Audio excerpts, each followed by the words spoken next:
All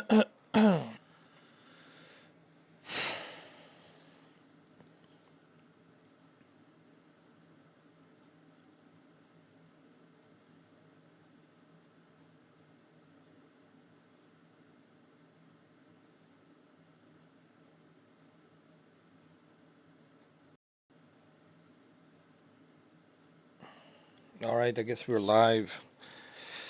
Wednesday. It's Wednesday night. Wednesday night. So let's talk about cloud gaming, guys. Let's dive into this. I would like to know how many of you actually have interest in cloud gaming, and have you tried it? What are your thoughts on it? What do you think so far about how far the cloud gaming it's going? And I'll give you my thoughts on it. You guys can give me your thoughts on it. Of course, it's not a perfect service. Neither one of those services are perfect, but they do offer something that's unique, and we have seen that this year, 2020. The one unique thing they offer is the ability for you to eat. Let's, for example, okay, you had a stressful day, you were working long hours, you come home, and you don't want to download any updates, you don't want to download any extra stuff. You don't want to delete some other games to make that extra space because you just want to be able to click and play right away, and that's that. And I think that's the one unique appealing feature is that you don't have to worry about any updates and any of that other stuff except just your internet.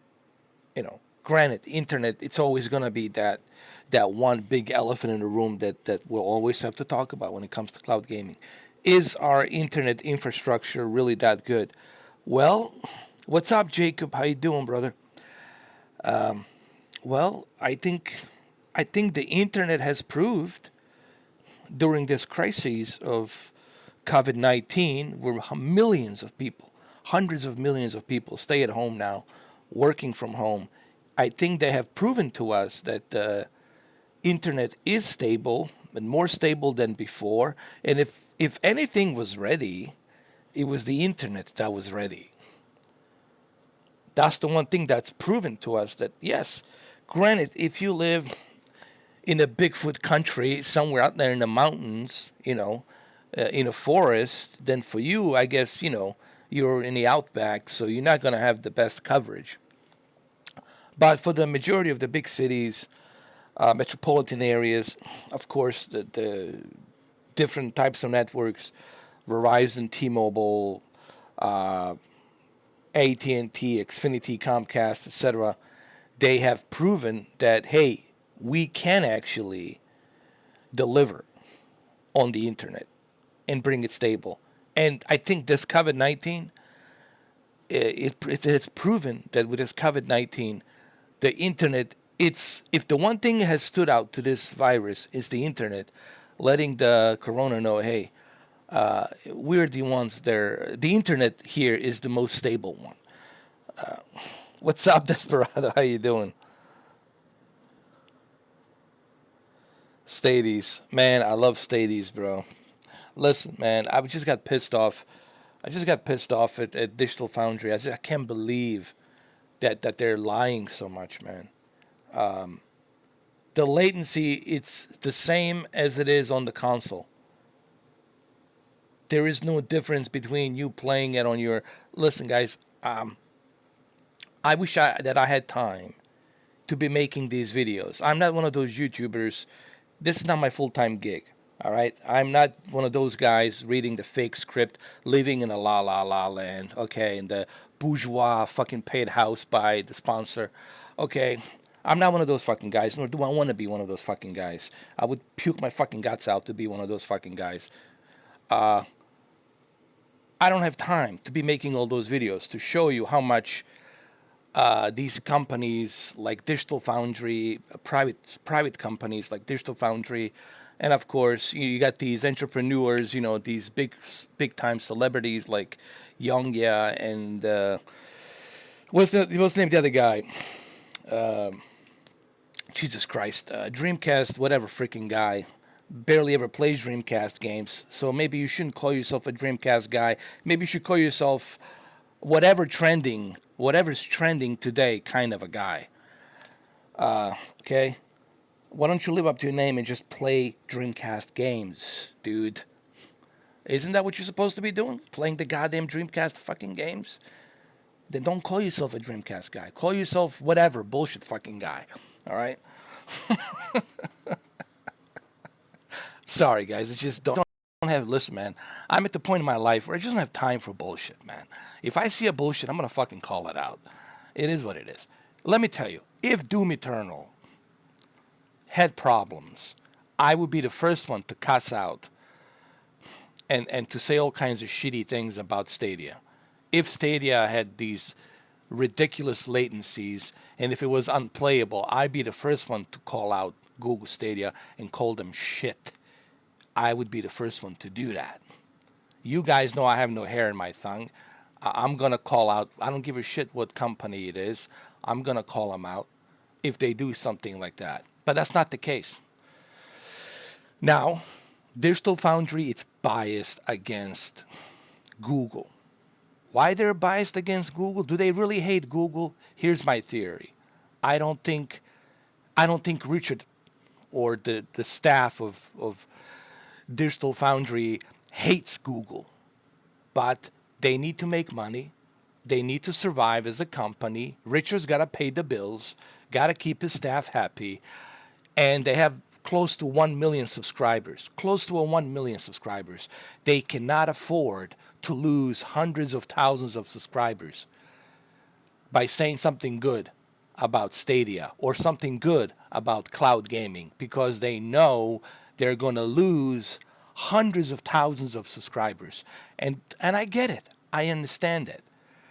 But what does that say about a company like Digital Foundry? What does that say about them? It says that they're biased because they need to make money. Because loving Google Stadia, it's a bad trend, meaning you're going to get canceled right away. Just simply because you're loving or because you're supporting something, you're going to get canceled.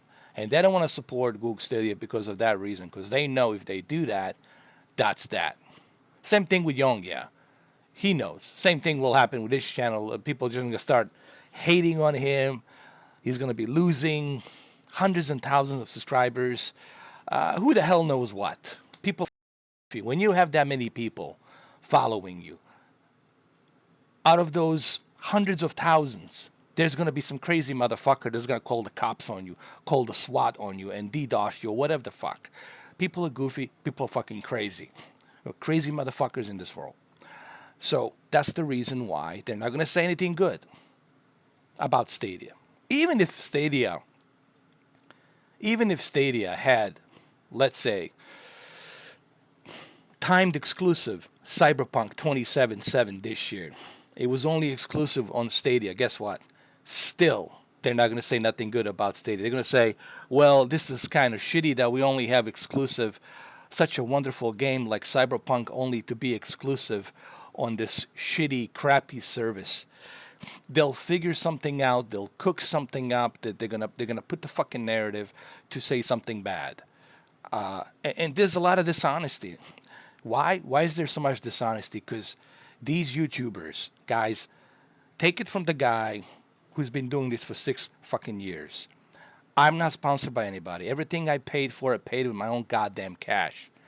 And I'm proud of that fucking thing, that I did that. Take it from me. All of these YouTubers that you fucking see out there, all these fancy red cameras, all the fancy studios, all the fancy fucking shit, guys, they have staff working for them. They have sponsors. They have people video editing shit for them. They have scripts. Okay? That's their life and butter. And they need money, man. And if you can't fucking see that, they're just doing it for the fucking money, and they need money, and they'll say anything that will suit them to keep the channel growing, so they can make their sponsors and their investors happy, or whoever the fuck is that they're associated with. They care about the money. Me, I don't give a shit. My channel can get shut down tomorrow. I could give a fuck less. because I'm not dependent on this. This is not something this is not my income, my main fucking income. It's not.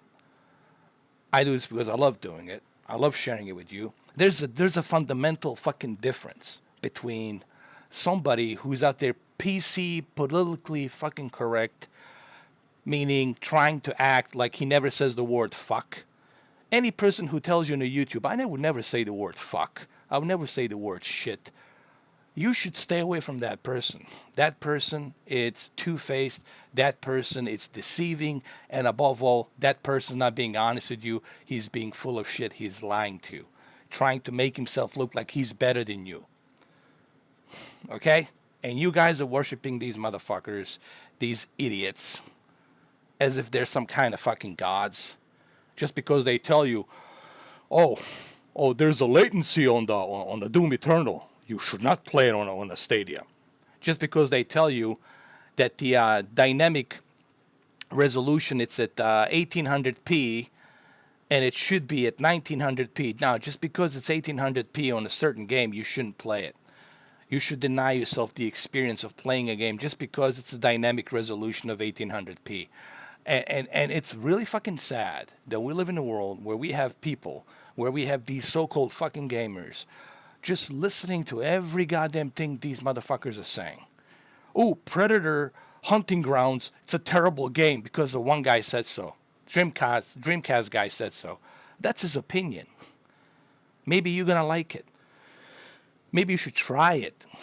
And if you don't like it, return it, refund it.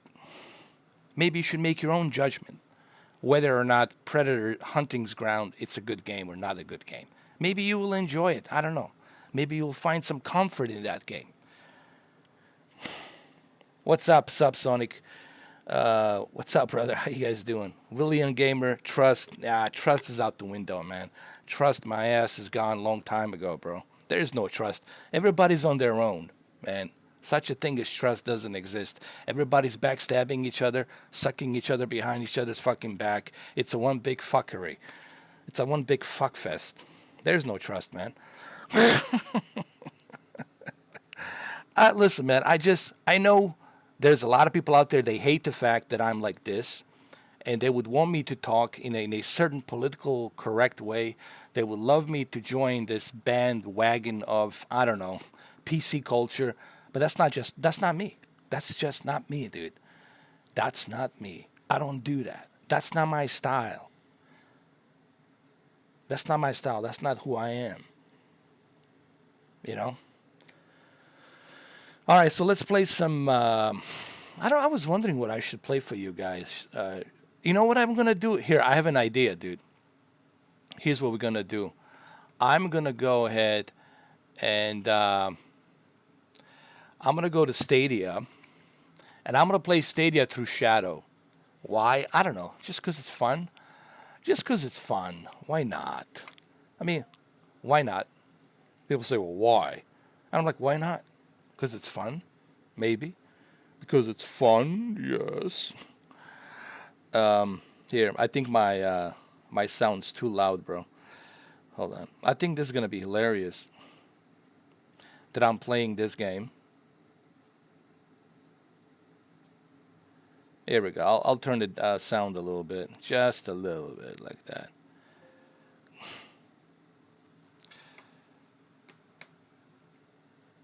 Here we go. We're gonna play some Crew 2 on Stadia. You guys ready? And I'm playing Stadia through Shadow, bro. How cool is that? You see, this is the beauty about Shadow. Not only can you play your games that you have on Shadow, but at the same time, you can play. Set as default. Here we go. Oh, come on. It is a default. It is default. That's it. Keep it like that. But at the same time, you can play all these games on Stadia. You can play them through Shadow. And people say, why would you use a Shadow? People ask me, well, why would you use a Shadow? Well, I would use a Shadow because you got an amazing internet connection, 1 gigabit stable download speed, and 100 megabit upload speed, which is perfect for Stadia. So with one hand, you capture two flies. You don't have to go back and forth. You can play everything through shadow. Anyway, let's go. Let's go play.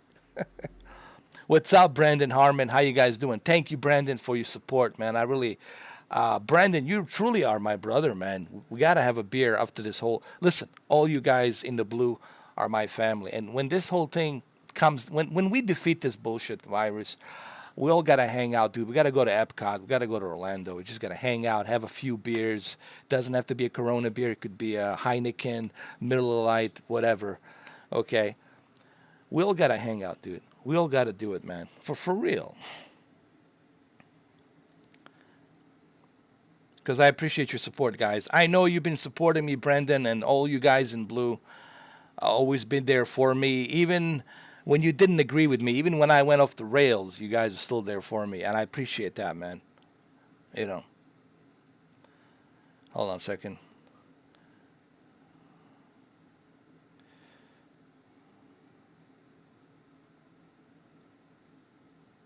Here we go.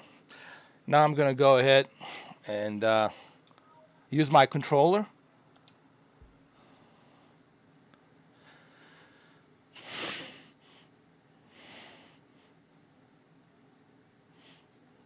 Cool gamer. Well, there you go. Mr. Urban World's gonna hook you up, man. Mr. Urban World and Desperado, man. Desperado's. Listen, me and Desperado gotta hang out, dude. Me and Desperado, we're gonna go to Baja. We're gonna go to Baja, Mexico. We're gonna go and have some beers. Baja, Mexico, man. It's a lot of fun. You guys, Baja, Mexico, Baja, Mexico. When I was there, what was it? 1998, man. 1998, bro. All them chicas. Oh man, oh man. Good old fucking times.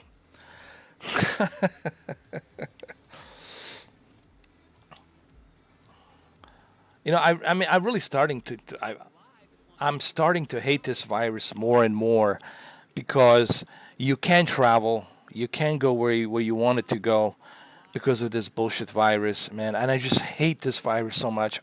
I want to defeat this thing. I want all of us to drive this damn virus into the ground, bury it forever. What's up, Matt? You Fritz? How you guys doing? I'm glad able to catch you live stream tonight. Yeah, man. Me too, man. I was like today I was feeling a little bit weird. I don't know. Like when I mean weird is like I was like getting headaches and I was like, what's going on, man?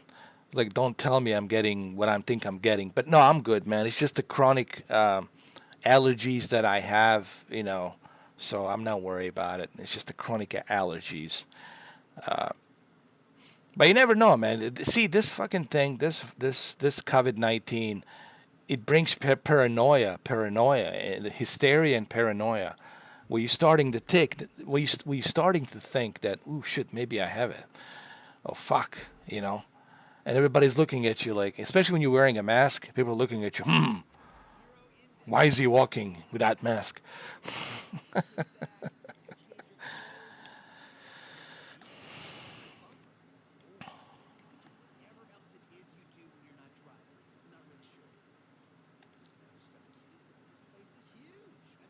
This is crazy, man. Not only am I playing on a shadow, but at the same time, I'm playing it on Nvidia Shield. I'm not kidding, guys. I'm playing this on Nvidia Shield.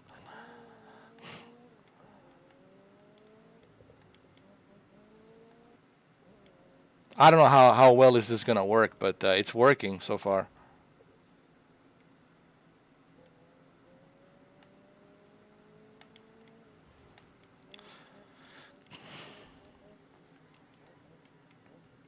Yeah, Desperado, paranoia, it's super real, dude. Because people, here's the thing, man. People get paranoid because they don't understand how this thing works. I'm talking about majority of people, uh, and they're like, dude, uh, I don't know how this virus works, and even they don't know how it works. It's a new fucking thing. did why am I feeling a little bit? I have a headache, and I'm feeling a little bit nauseous. Oh, dude, don't tell me I'm getting it. And you start listen. Even if you cough a little bit, everybody starts thinking, why is he coughing? Like as if you never coughed in your life, or if you never sneezed. Oh, why is he sneezing? Mm, mm, he must have a virus. He's sneezing. We're getting to that point where even if you sneeze, it must be corona. uh, it runs great, man. This thing runs great.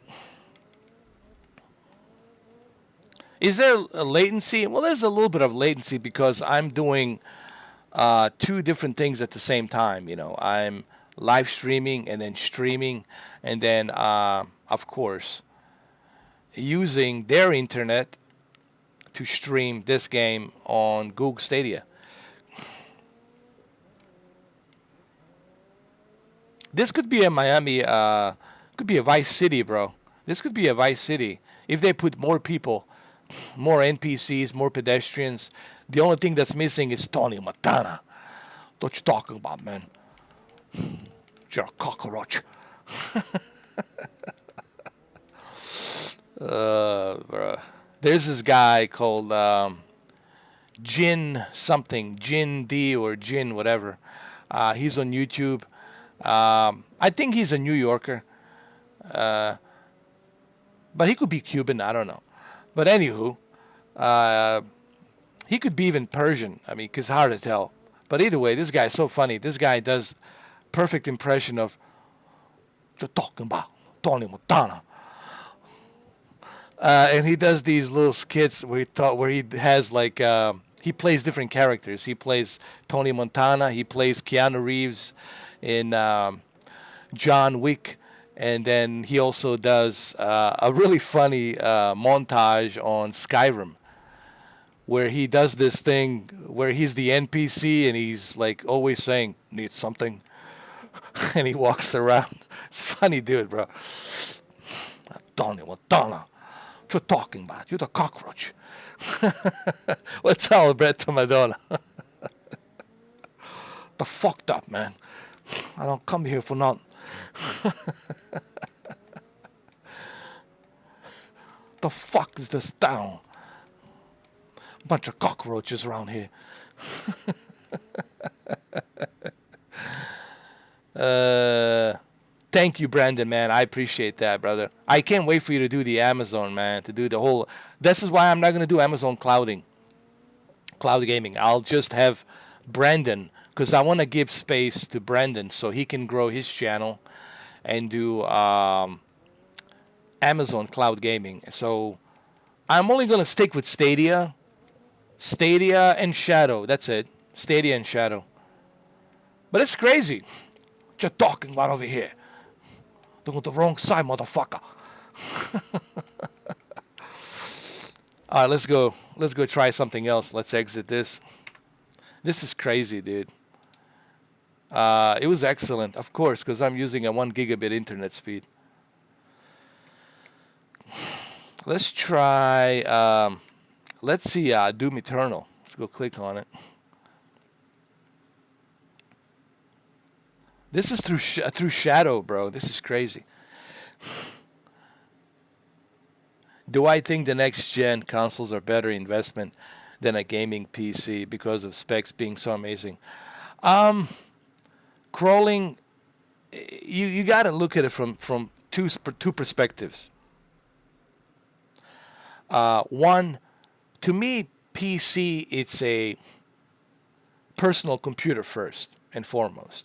So when I look at PC, when you purchase a PC or when you build a PC, first and foremost, PC is a personal computer, meaning that you can do more than just gaming. And that's why it's difficult for me to compare PC to a console, even though consoles have reached that mid-range PC gaming. But the consoles are platforms where you can only play video games there. Yes, you can watch movies, there's some applications you can use, but there's a whole lot of stuff you can't do. Obviously, you can't use a video editing software like Adobe Premiere. You cannot use music editing softwares like Reasons or what have you. I mean, there's a whole lot you can't do on a console. Consoles are just for the gaming, and that's how you should look at consoles. Strictly gaming. PC, if you're gonna be buying a PC, remember you shouldn't be just buying a PC for gaming. You should be also buying a PC for stuff like the stuff that I do, like live streaming. I wouldn't be able to have that 4K quality in my office to bring you that green screen and a beautiful video that I do when I'm in my office live streaming. I wouldn't be able to bring you all that if I didn't have a good PC. So there's a lot that you can do on a personal computer. So which is better?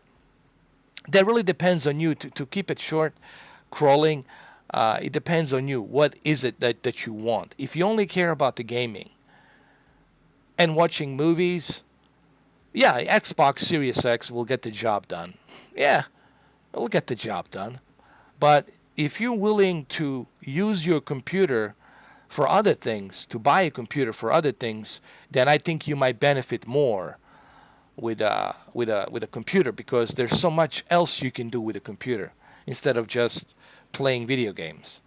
So that's the advantage of a PC, and this is why I don't like comparing PC to a console because they're like comparing apples with oranges. You know, yes, they can both play games and they can have similar graphics, but the difference is PC, it's a personal computer, meaning if you have money, you can build the most powerful damn computer on the planet with a like a freezer, fridge cooling or something, and then you don't care. There's a lot of things you can do, like virtual reality stuff that's available on the PC. It's the best quality there is. So I mean, consoles are consoles, and they're always going to be consoles. PC, it's a personal computer, and it does hell of a lot more than just play video games, and that's the way I look at it.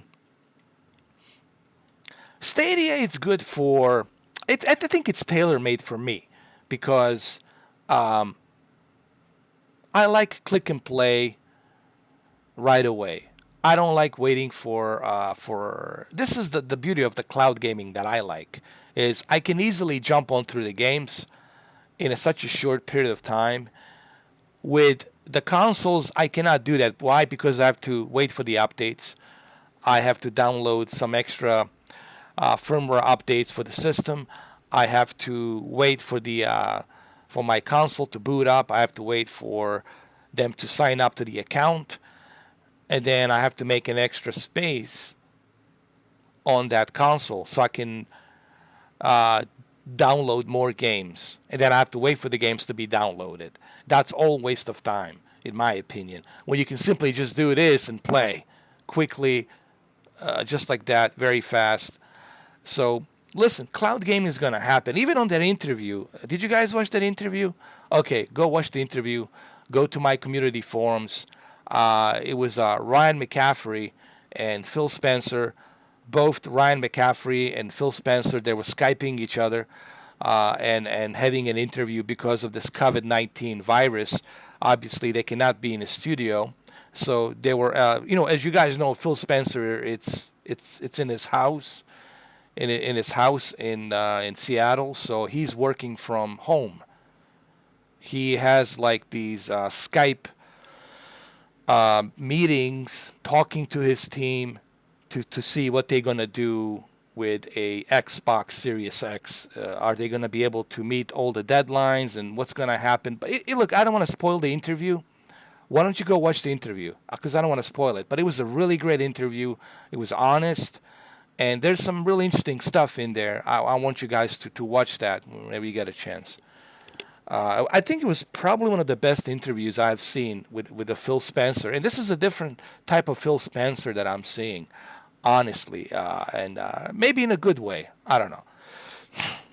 And yes, there is a mention of the cloud gaming, and the Xbox Series X is going to play a huge role to push the cloud gaming. And guys, it could be that the Microsoft is the one that pushes this ball with the Xbox Series X when it comes to cloud gaming, dude. It could be that forget Stadia, forget Amazon, forget everybody else. It could be Microsoft that's going to put a handle on this with cloud gaming with the Xbox Series X because they're designed that, okay, spoilers warning, they have designed that console in mind not just for the sheer power. Yes, it has a sheer power to pretty much run anything and everything. But at the same time, it's also designed to take a full advantage of the xCloud, Azure uh, cloud data centers. And I think the Xbox, I'm going to make a prediction. I think that the Xbox could be the one that's going to push this whole thing rolling for the cloud gaming, guys. Watch, I'm telling you, just watch what happens this fall. Let me see what you guys are saying. What's up, Frank, Garen? How you doing? Stadia is the embryo of the cloud gaming. Frank, that's a good point. I like the point it just made up. I think the one thing that Google Stadia has proven to us, Frank, is that it works. That cloud gaming it's possible and it works and it can work. And you don't have to have a super high end internet speed in order for it to work. They have proven that point to us that it can be done from a technical point of view. Okay. So they have at least proven that to us. And we have seen that with the GeForce Now. Look how many people have signed up with the GeForce Now. Look how many people are using the xCloud.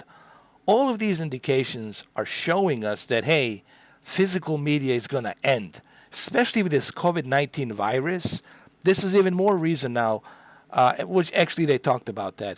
There's going to be even more reason for them not to create discs because the discs and touching the discs and touching these covers can transmit many different various diseases and viruses. We're going to live in a different world where this will be an excuse. Hey, forget the physical media. We'll distribute everything digitally. We'll just distribute everything through a cloud and then give people a chance to download if they want to download or not, or just play it straight from a cloud. So cloud gaming, it's here, guys. It's here to stay, and I hate to say it. No one was planning that this thing was going to happen, that this virus was going to come out this year. But guess what? It has happened. Unprecedented things happen. Okay, guys. And I think the cloud gaming is only going to evolve even furthermore.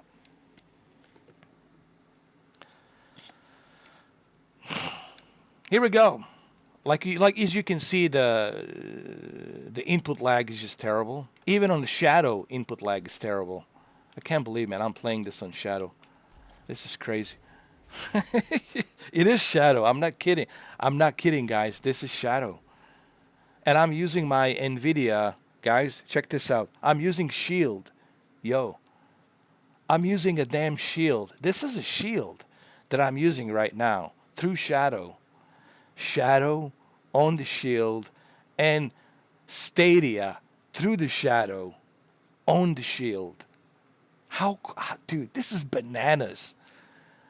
You could have a minimalistic approach to dude, the future's gonna look. Let me tell you, if the one thing that's exciting out of all of this, if we can find one silver lining out of this whole freaking COVID-19 crap, is that the future of technology really looks fucking awesome, dude.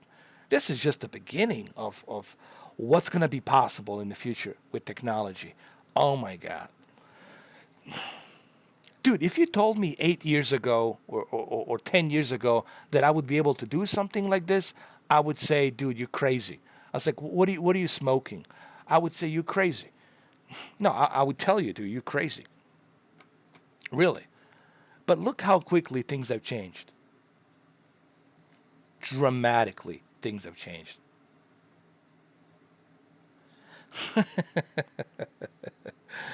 Let's see what else we got.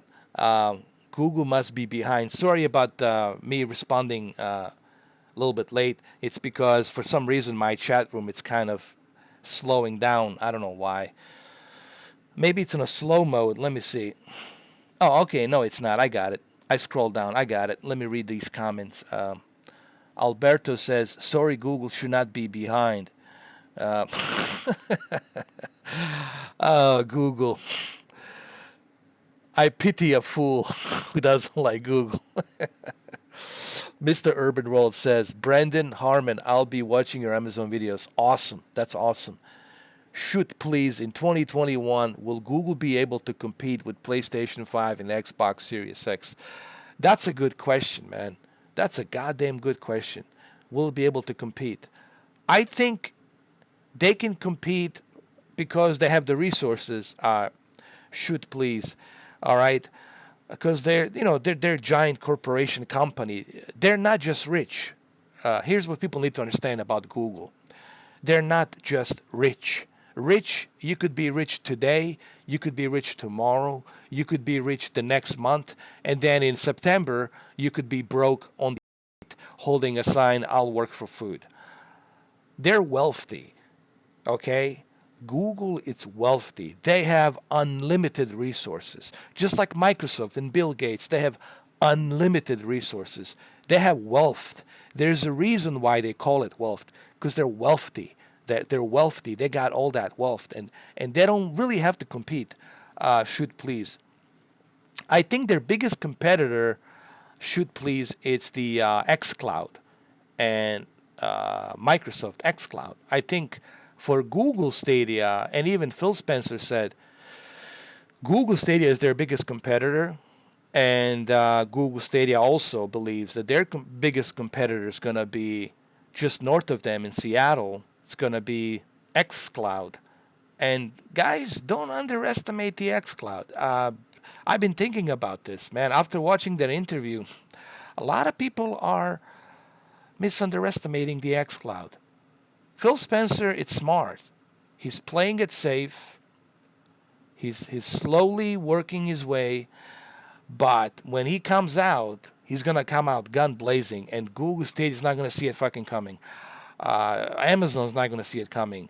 X, listen, Microsoft at the Xbox Studios, they got a lot of people involved, a lot of developers.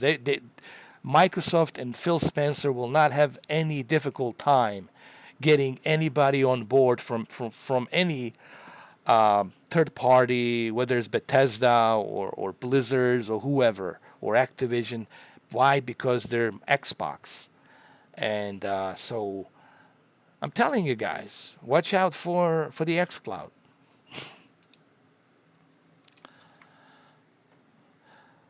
The one sad part about the Shadow is that they are a small company, and they're the underdogs. But listen, this is what I love about Shadow is that they are a small company, and I always want to see small company with big ideas to rise up to the occasion and to make some unbelievably great changes. We gotta remember, even Bill Gates, when he started designing the Microsoft operating, the software and the Windows, you know, some people were laughing at him like it's never gonna happen. It's never gonna happen, but it did happen. And look at him now. So don't ever underestimate anyone. I always tell people, do not underestimate Shadow. You don't know. I mean, I don't have a crystal ball. I have this saying, I don't have a crystal ball, so therefore I don't know. You know.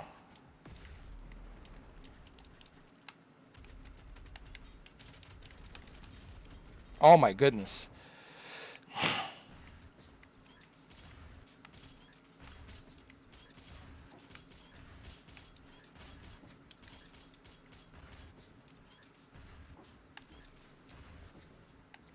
So again, who knows? Maybe Shadow will become this big thing for PC streaming. Maybe some people will say, hey, man, I really don't want to spend so much money building a PC. I would love to have something that's minimalistic like Shadow. Look, here's what I want to say. I think it's great that we have options. I think it's great that we can choose between how we want to play our games, how we want to use our PC, how we want to listen to our music, how we want to watch our movies. I like that there's a choice. The best definition of freedom and democracy is when you have a choice. When no one's is dictating you and monopolizing you and telling you how you should eat, how you should drink. I like the idea that we have the choice to play like this or to play locally or to listen to our music through our CDs or LP records or to just go on Spotify and listen through there. I love that we have those choices. Okay? I love that. Well, look, there's input lag is terrible here. Input lag is terrible. Let's go try another game. I played too much Doom, dude. I played way too much Doom. Let's go exit. This is all on Shadow. Um, let's try Assassin's Creed Odyssey. Let's jump right into it.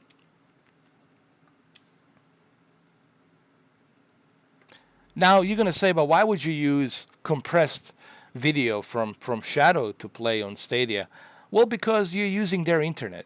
You're not using your internet. Even though you're streaming, you're using your internet to stream Shadow, but at the same time, you're not putting any strain on your bandwidth because you are using their internet connection to play Stadia. You see what I'm saying? And they have a really good internet connection. They got, I just told you, 1 gigabit download speed on top of 100 megabits per second upload speed.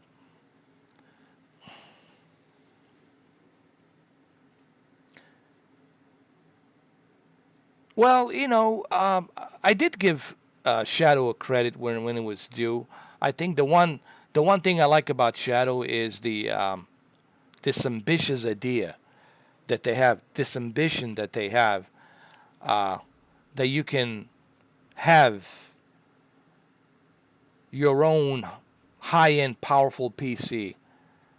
In the future, they're going to have a very powerful PC for you to rent, to lease, and that you don't have to spend thousands of dollars to build a big rig and worry about whether or not you're going to overheat your graphics card, whether or not you're going to overheat your motherboard. You don't have to worry about none of that stuff because it's sitting in a cloud. And I like that. I like that idea that you can take your computer on your phone and use it and play it on your phone. All of these things are very intriguing to me.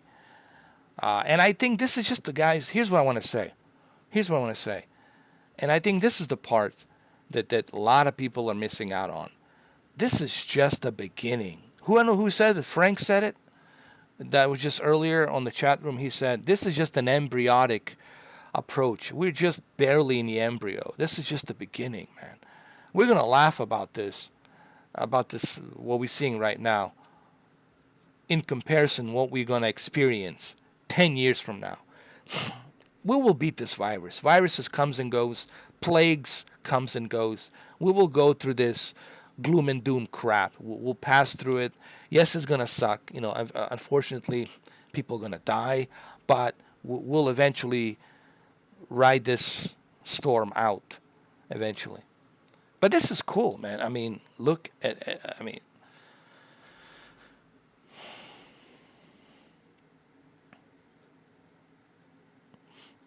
well, speaking of the internet, according to the president of the United States, he said that he spoke to AT&T, Mobile, Verizon, Xfinity. He spoke to all of those companies who are giving us the internet service providing, and he said that they're going to make sure to work around the clock, 24/7, to ensure that everyone during this time has the stable connection. So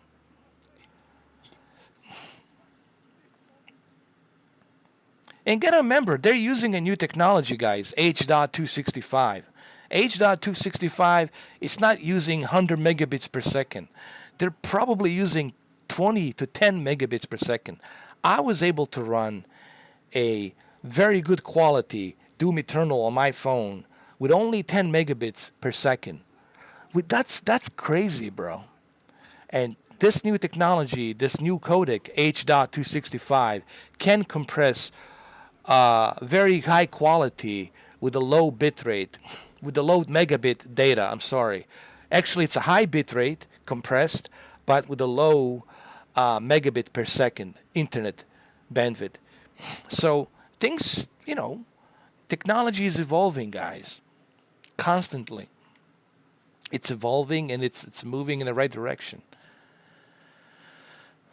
Oh, I'm not a huge fan of AT&T, man. I got to tell you, AT&T, ugh, you can count me out with the AT&T. Oh Lord. Which reminds me, I got to pay my AT&T bill soon. Good Lord.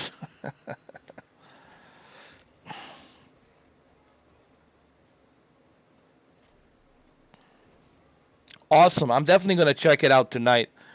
When I finish this live stream, I'm going to go check it out. I haven't been on my Twitter now for days. All right, let's see how bad the latency is.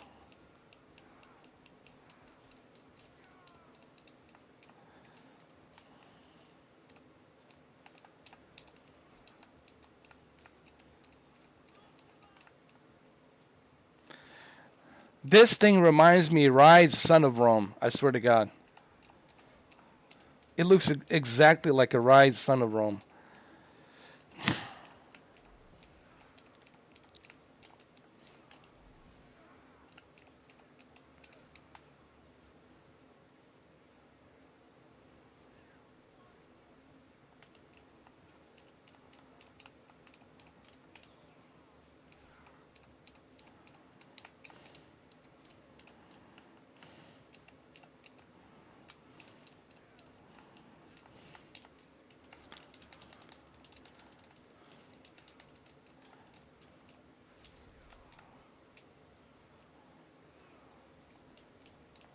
As you can see, it runs good, man. Even on the Shadow, I can run Stadia, which is crazy. When does Stadia free drop? It's it should have been in March, but I don't know, they're having some difficulties, I guess, releasing it free. Maybe because due to this overload of how many people would definitely join. Maybe that's why.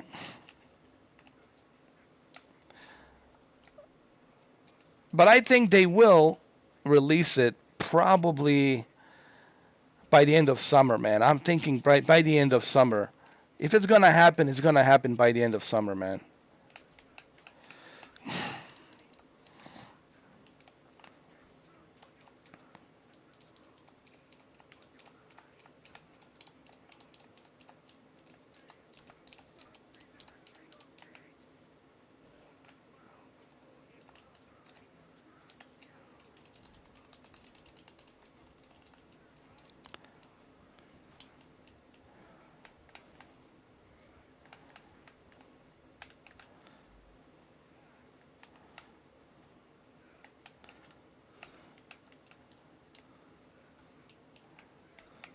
There we go.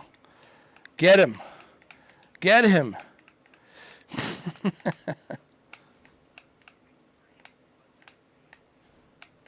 Almost there. Hold on.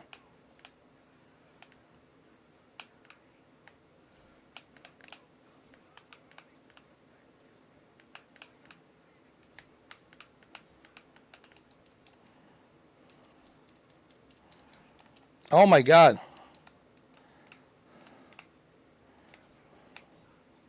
Get him. Get him, dude.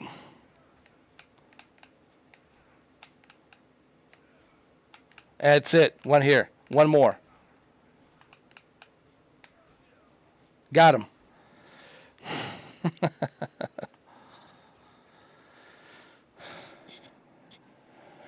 Oh man.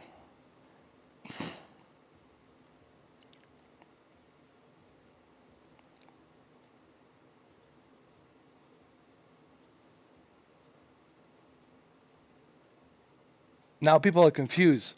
Like, what are you doing, Mr. Forky? Are you playing Shadow or are you playing Stadia? Um, it's uh, it's three actually. It's Nvidia Shield with Shadow and Stadia. People say to me, "Are you sure?" Yes, I'm sure. Well, here's the cool thing about Nvidia Shield. You can continue where you left off. For example, here I can do this. I can just go in and go and check my Nvidia Shield. Go click on some YouTube videos. Maybe I want to check to see the press conference or whatever. Right? Guess what? I can go back to it. Go back to the shadow and continue where I left off. Boom. Go down here. Play some GeForce Now, or I can just simply go to the my shadow. Click on the shadow. Click down here and continue where I left off. Continue where I left off. You see how quickly I just did that? And I think that's the beauty of the cloud gaming. You can't do this on your console. You can't do this on your PC because your hard drive has to read it. Your hard drive has to go through all that. So take that as a comfort when it comes to cloud gaming. Is this ability to so quickly and efficiently run all these games just like that on the go. Take it with you. You got to go to the bathroom. Okay, you can take your phone with you. Continue where you left off, and convenience. And it's to me it's really surprising that not so many people talked about the convenience. Even the haters wouldn't mention the convenience of cloud gaming. You know, PlayStation. Guess what? I got to take my PlayStation with me. I'm gonna take it with me to the where I have to carry some kind of backpack, and carry all that weight, and then gotta hook it up, plug it in, connect to the nearest internet, and then I have to go connect to my PlayStation network. Then I gotta go and click on the updates and download the new updates, and then start playing the game. That's too much work. That's you losing too much time by doing it like that. You know, doing it like this, it's more efficient and more convenient. But people say, but you don't own your games. Uh, yes, granted, because it's a cloud based service. But do you really own your game on Steam? What, let's say Steam goes, let's say there's a virus or some kind of hacker just got into the Steam. That happened to me. Did I tell you what happened to me? Okay, okay, since we're talking about this, all right, here. I used to have a different account. I got to say this because I don't know why the hell didn't I talk about this earlier. I had my uh, previous Steam account in 2012. In 2012, I had this other Steam account that I have. And dude, I had like over 300 games. I'm not kidding, dude. I used to play and I used to buy games on Steam like every week, like 3 or 4 times a week. And I like collected bunch of Steam games from Valve. And dude, I had tons of games that I used to play on Steam, Valve. Guess what happened? Guess what happened? And I thought I owned these games, and I thought maybe Steam Valve's gonna help me. Guess what happened? My Steam account got hacked uh, somewhere from Asia, from somewhere in Asia. I don't know. That's all the Steam Valve told me. It got hacked, and I lost all of my games. All of my information was compromised, and that's that. Did they pay me for all those 300 games? No. Steam didn't pay me for all those 300 games. I paid Steam. So you're not owning your games even on Steam. You're not owning the game. Okay? You don't really own a physical copy of games anymore, guys. Okay, that's long gone. That PlayStation 4 Doom Eternal CD that you got, that Blu-ray disc, I'm sorry, that you got on that you bought on PlayStation 4, that Doom Eternal Blu-ray disc. You know what that Blu-ray disc is? That's just the data that's stored in there. You still have to install it. You still have to wait for the installation to be installed on your hard drive. So I guess yes, you own that, but if your account, if your account gets hacked and your account on PlayStation is compromised, guess what? You won't be able to use that disk that you activated on that account that was hacked, and that disk will be useless. So, dude, uh, I know you guys want to have this argument, and I know you guys want to have this as your defense, but it's really not good enough because you really don't own your games anymore, guys. I accepted that fact long freaking time ago. Do you know when you own your games? Back in 98, back in 99, when you were able to play your games directly from your consoles on the disc. When you had Nintendo 64, put the cartridge in and play the game from that cartridge. That's when you own the games. Today, in this era, guys, you do not own the games. Accept that fact. Please accept that fact. I know you guys want to have this sense of ownership. Oh, I own these games. They're mine. No, you don't. You don't. You know, I don't know how else to say it to you, but you don't. And pretty soon in the future, you will definitely not own any games. For sure. Why? Because of this coronavirus, they're going to say, well, we shouldn't use people to manufacture these discs because it's a hazardous to our health system. And they're going to pass a new law, a global law, where you're not going to be able to purchase any more physical media, where everything's going to be distributed and controlled through a cloud. Why? Because that's what they want. Why would they want that? So they can control it. Don't have to worry about the piracy.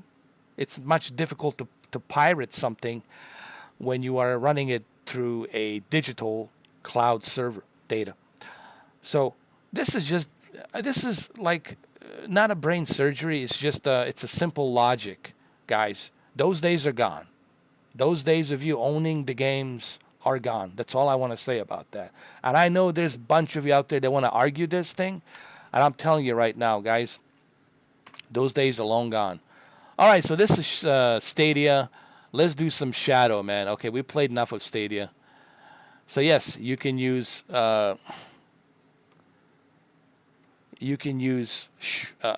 Stadia on a Shadow. You can do anything here. You can really. The only thing you can't do is the virtual reality yet in the Shadow. That's the one thing that kind of sucks, but they're working on that. And another thing that I would say sucks about the Shadow is the storage space. They need to give you 1 terabyte as basic. 250 gigabytes, it's just not enough. It's just not enough. Let's play some Mass Effect Andromeda. Here we go.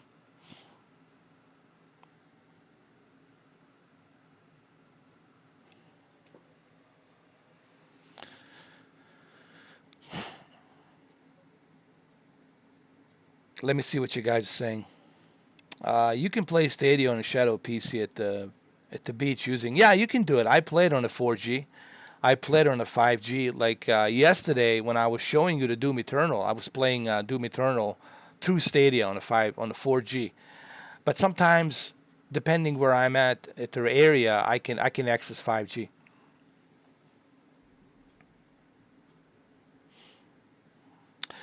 Yes, you can subsonic, but people are saying that it's too much compression because you're already compressing. Because you have to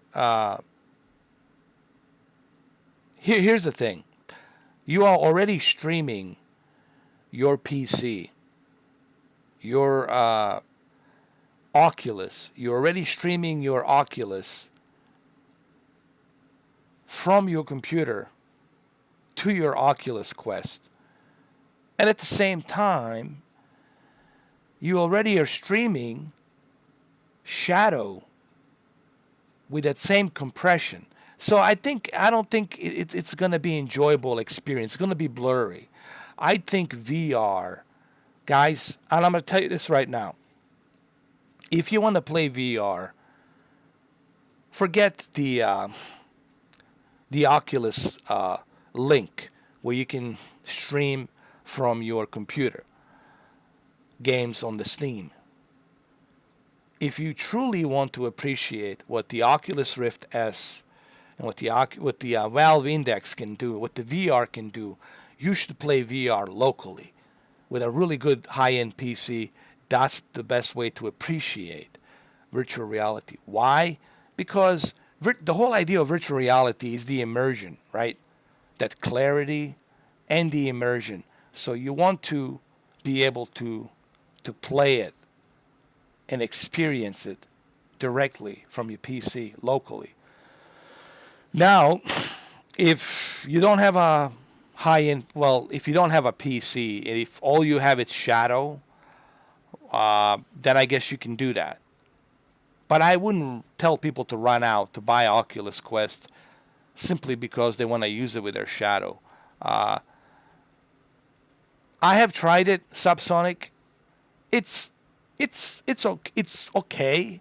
I wouldn't say it's great. It's still blurry, and there's still a little bit of delay here and there because it's compressed quality. But you're gonna know. For those of you who have played the VR locally, and for those of you who are streaming VR, you know that locally is the best way to play the VR. There's just getting that native resolution and that frame rate and the refresh rate of 80 hertz, or in this case, what was it? 120 hertz for Valve Index. There's nothing better than playing something locally when it comes to VR, in my opinion, guys.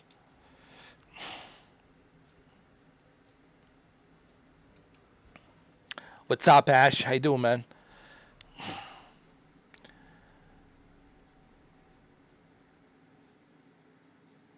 Oh yeah, it's gonna have to be. Actually, they can do 100 megabits with You know what? Doesn't even have to be 100 megabit. They could do 80 megabits with H.265, and with 80 megabits H.265, still gonna look good. If it's a consistent 80 megabit per second. Right now, what you're looking at, it's 40 megabits. Okay, look how consistent the 40 megabit per second is right now on Shadow.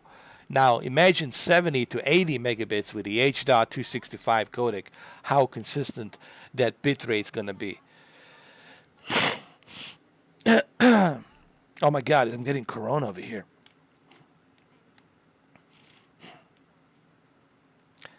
Oh, this is so cool, man. I'm using NVIDIA. This NVIDIA Shield controller is really good, man. I'm starting to dig it. I'm starting to like it more and more, man. Hold on.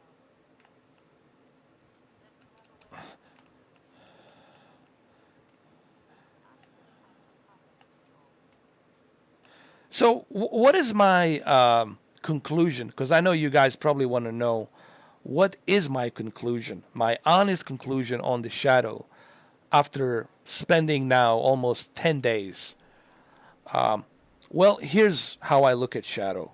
First and foremost, it's a PC lease. You're leasing a personal computer. How you choose to use that computer, it's up to you. Okay, they're not going to spy on you. They're not going to check you out. They're not going to look at what you're seeing. So don't worry about the privacy. The only time they're going to check on your computer is if the authority, the authority, meaning police or FBI, or somebody tells them from the authority, hey, we need to check this guy's shadow, see what he was doing, da da da da da da da da. That's like the only time that would ever happen. So your privacy is safe. Okay. But again, if you go to some shitty websites, if you go to some bullshit shit crap websites, then and you don't clear the cookies and those cookies are tracking you, then it's on you. That's on you, man. Okay. So you gotta be careful where you go on the internet. That's the golden rule. So the way I look at shadow is depending on how you use it. How you use it. If you use it only for gaming, clearly, as you can see, it works really well. Uh, and in the future, they're going to have obviously the Ultra, the Infinite. The Ultra is going to have 2080 RTX real time ray tracing graphics card. And of course, the Titan RTX with whooping 16 teraflops and 32 gigs of DDR4 RAM and 6 cores i7 processor. Yeah, and a 1 terabyte hard drive. I would say for $40 a month, some people will say, well, that's too expensive. I was like, I don't know. Is it really? Think about what you're getting. Just RTX Titan on its own, how expensive that card is. What, $1,500? $1,500 just for that Titan RTX. Uh, 32 gigs of memory RAM. And then you got the i7 processor, 6 cores, 4.8 gigahertz. Um, you're getting a pretty beefy PC, man, and you'll be able to run a lot of different things on that PC with that kind of power. So is it really is it that bad? No, I don't think so. And I know. Some people are going to say, what if you were leasing? Let's say you bought a computer from iBuyPower, and you paying a monthly payments. Well, guess what? With the iBuyPower, you got to pay $100 a month. That's the minimum that you have to pay for something. Let's say that's $1,500. Let's say you get a computer from the iBuyPower and it's $1,500, but you got to pay the interest rates. Why? Because that's how the creditors work. There's interest rates. So by the time you pay it off, it's not going to be $1,500. It's going to be $2,000, and you're not getting good enough specs into the contrast to what you have with Shadow. So I still think Shadow Infinite tier, it's gonna be definitely more feasible, in my opinion. And you shouldn't have any problems running a 4K 60, bro. With 16 teraflops, you shouldn't have any issues running 4K 60 at ultra settings. Okay, the only thing you have to worry about, obviously, is your internet when it comes to Shadow. That's the rule number one.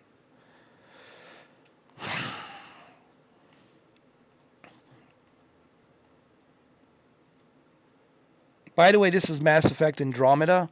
I don't really know why people didn't like this game.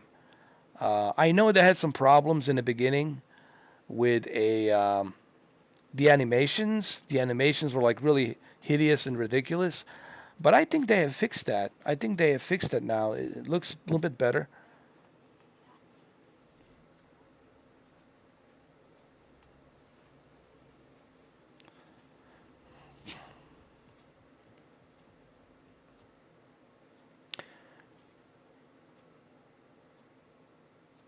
It looks pretty good, Subsonic. As a matter of fact, I did a video the other day, and I think you probably missed it, where I was live streaming uh, this game. And I think it was my video on Saturday or Sunday. I forgot. I think you might have been there. I think you were there. It looks pretty good. H.265. It's something that I hope a lot of companies will use.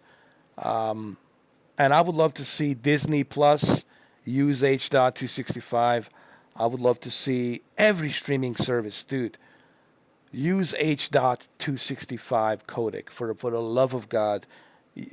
Another thing I want to say before we continue here, Elgato, Avermedia, please. I know you like to use HECV, but HECV eats 100 megabits per second like it's no one's business.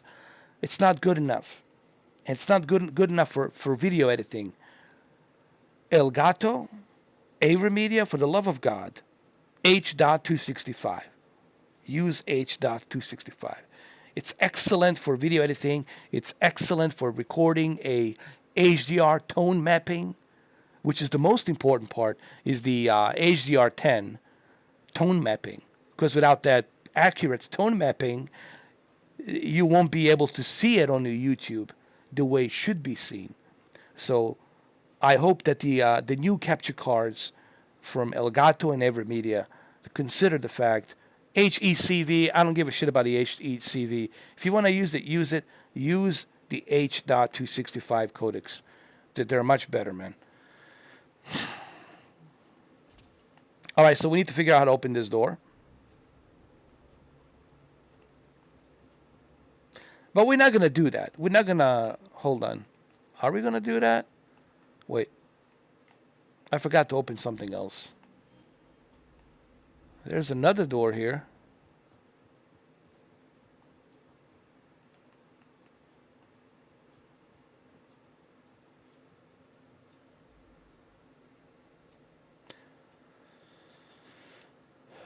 Thank you, Brandon. I same to you, man. Thank you, man. I appreciate that. Thank you, guys. I always appreciate all of you guys. You guys like my family, man. I don't really look at this as like I said, this is not my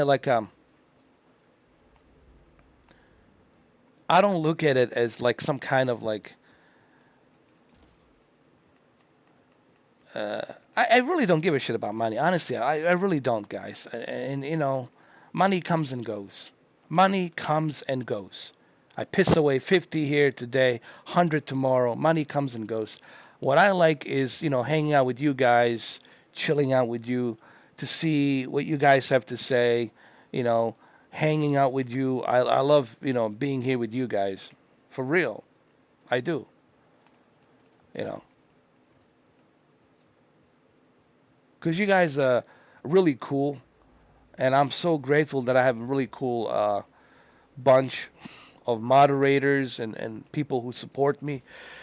I don't really focus my attention on random individuals who don't like me. I don't care about that. I don't waste my time on that. You know, uh, that's their problem. I usually just focus on individuals who like what I'm doing here, who like my approach and my style, and that's really what it's all about, man. So I thank you, Brendan, for that. I really do appreciate that, man. Do I need to scan something here? I think I do. What do we got to scan? Oh yeah, I see.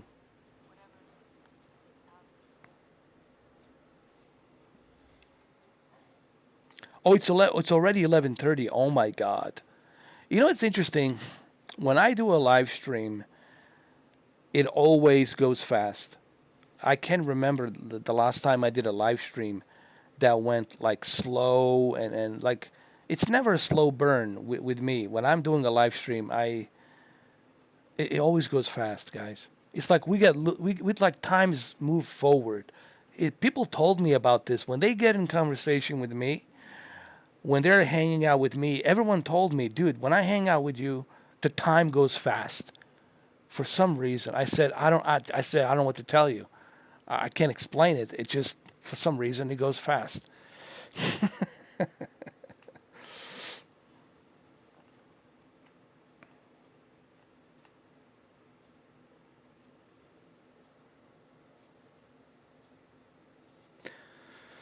Well, that's how I always been. You see, I am free. I'm really am free. And I think a lot of people are jealous that I'm free and they're not free. Now you're gonna say, well, what are you talking about, Mr. 4K? What does that mean? What do you mean you're free? Were you saying we're not free? I don't mean free like somebody puts you in the handcuffs and you cannot move. I mean like you're free. I'm free in terms of where I don't care what the world thinks. I don't care what the 7.4 billion people think. I don't care what the people think of me because they're going to think whatever they're going to think about me anyway. And I'm not living my life trying to prove to people why they should like me or trying to prove people why they should follow me or why they should appease to me. I'm not looking for the attention. I'm just who I am. Whether you either you accept it or you don't, that's on you. But I'm not living my life based on, ooh, I better be careful what I say. Ooh, I better be careful how I speak. Ooh, I better be careful. I better not say that. I better not say that. I don't have that problem, guys. You could put me in a press conference in the White House and I'll say all kinds of things. And I don't care what they're going to think about me. I could give a less than a shit because I don't care about what people think. I'm gonna call it with a real talk. This is who I am. I never gave a shit about what people think about me. I really never did. Now I did amuse myself. I did amuse myself with some of these haters. I was having a little fun with them back in the days when I was doing televisions. I used to amuse myself with them. I used to go back and forth with them for the sake of the entertainment. I did it for the sake of the entertainment. They thought they were under my skin. They thought they were living in my head, but instead, I used them to my benefit so they can bring me more subscribers, so they can talk more about me. And I also did it because it was fun. And now they're not doing that. Now they're not even commenting on my comment sections because they know, hey, there's nothing we can do to this fucking guy. He doesn't give a shit. Well, Jesus, how long it took you? Congratulations. 6 fucking years it took you to realize that this guy doesn't give a shit. Well, congratulations. That it took you 6 goddamn years to figure that out. And this, ask anybody, any of my colleagues and friends who know me personally. They know I don't give a shit. Now, does this mean I'm some kind of an asshole? Uncompassionate asshole, walking around being an asshole? Dude, I wouldn't survive not even a minute if I was that kind of a fucking person. I would be the one-legged man in the ass-kicking contest. Okay? But when I'm talking, when I'm expressing myself, I express myself the way I express myself. It doesn't matter if it's right or if it's wrong. This is my point of view. This is how I feel. No one's asking you whether you like it or don't. That's why freedom of speech is there. It's not there because it's popular speech. It's there because it is unpopular speech. It's there because it is uncomfortable. But no one's give a shit whether you are comfortable or not comfortable. That is your right. And I use it to the full extent. And I don't give a shit how people feel. I really don't. Some people look at me like, did he just confronted me on that? I say, yeah. So what? What are you going to do now? Are we going to sit here all day long waiting for some kind of train to show up or what? Some people, they get confused. Like, I can't believe this guy just told me this. How dare he? Does he know who I am? I was like, I don't give a shit who you are. I could give a rat's ass if you're God himself, Zeus, coming down onto this planet. I'll tell Zeus the same thing. I'll tell the God the same thing. Hey, God, then why the fuck did you create me? If you're going to give me the ability to think and have a freedom of mind where I can think for myself, then maybe you should have thought about that I might call you an asshole when you come down here with all your bullshit testaments.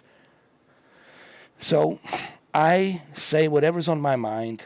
I'm not PC, politically correct. I don't belong to any group. I don't give a shit if you're liberal, if you're conservative, if you're independent. I could give a fuck rat's ass about whatever your party is, whatever it is that you fucking believe in. That's you. That's on you. That's your problem. I could give a rat's ass.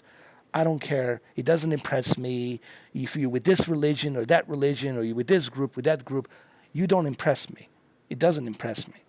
I'm still going to believe what I'm going to believe because that's my God-given right to think for myself and believe in what I believe.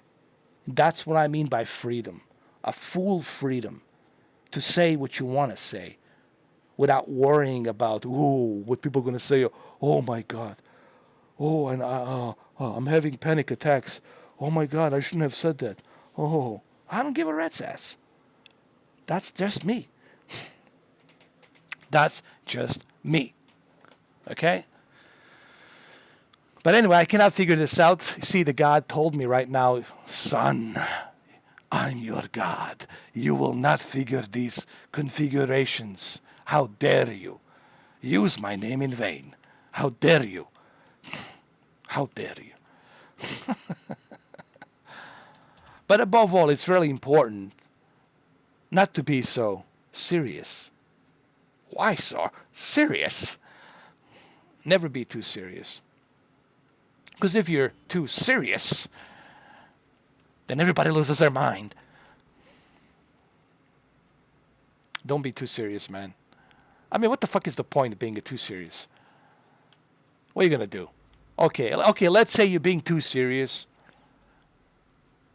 You confront somebody, right? You confront somebody and you're being too serious. And right behind you, you're not paying attention. Some guy with a bottle of Hennessy smashes the big bottle of Hennessy across your head. And then you're bleeding. And now you got, I don't know, thousands of stitches across your forehead. So what's the point of being so goddamn serious? You know what I would say? Don't be so serious. Maybe you should be more observant of your surroundings. Maybe you should be better at reading people. Maybe you should know whom not to piss off. Look, my microphone's going bad. Oh no. Oh, there we go. So, that's just me. I will never figure this out. God, what does the God even mean? What is it? A God that's invented by men, very prehistoric men who didn't even know that the planet was around. They didn't even know that the moon was around. They didn't even know that there's a gravity, zero gravity up in the space. Individuals who believed in werewolves, cyclops, and all kinds of bullshit. Those are the same individuals who created this God and put in a little scripture. And now you need to believe it. Why? Because it's some asshole who doesn't even know you have to wash your asshole. You have to wash your asshole after you take a shit. Is going to tell you here's a scripture. You need to believe in this. I mean, come on, man. Give me a break. I don't know. Listen, universe is universe. We're not supposed to understand this. Okay? Hasn't ever crossed anybody's mind that, hey, over here. Shh, shh, shh. Hey, you, over here. Stop reading that Bible. Listen to me. Come here. Shh, shh. Did it ever cross your mind?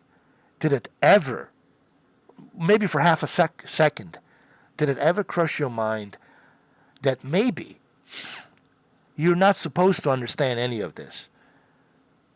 That the universe purposely doesn't want you to understand any of this? Have you ever thought about that? Huh? Huh? Huh? Of course you fucking didn't thought about that. Because you got that Bible so far up your ass, that's all you fucking read. God this, God that. God is here, God is there. He's everywhere. He's watching me right now as I'm streaming. But that never crossed your fucking mind. Not once. And why is it always that there's somebody in heaven always looking down on you? What kind of fucking afterlife is that? When the fuck do you get to relax and enjoy and take some sleep forever?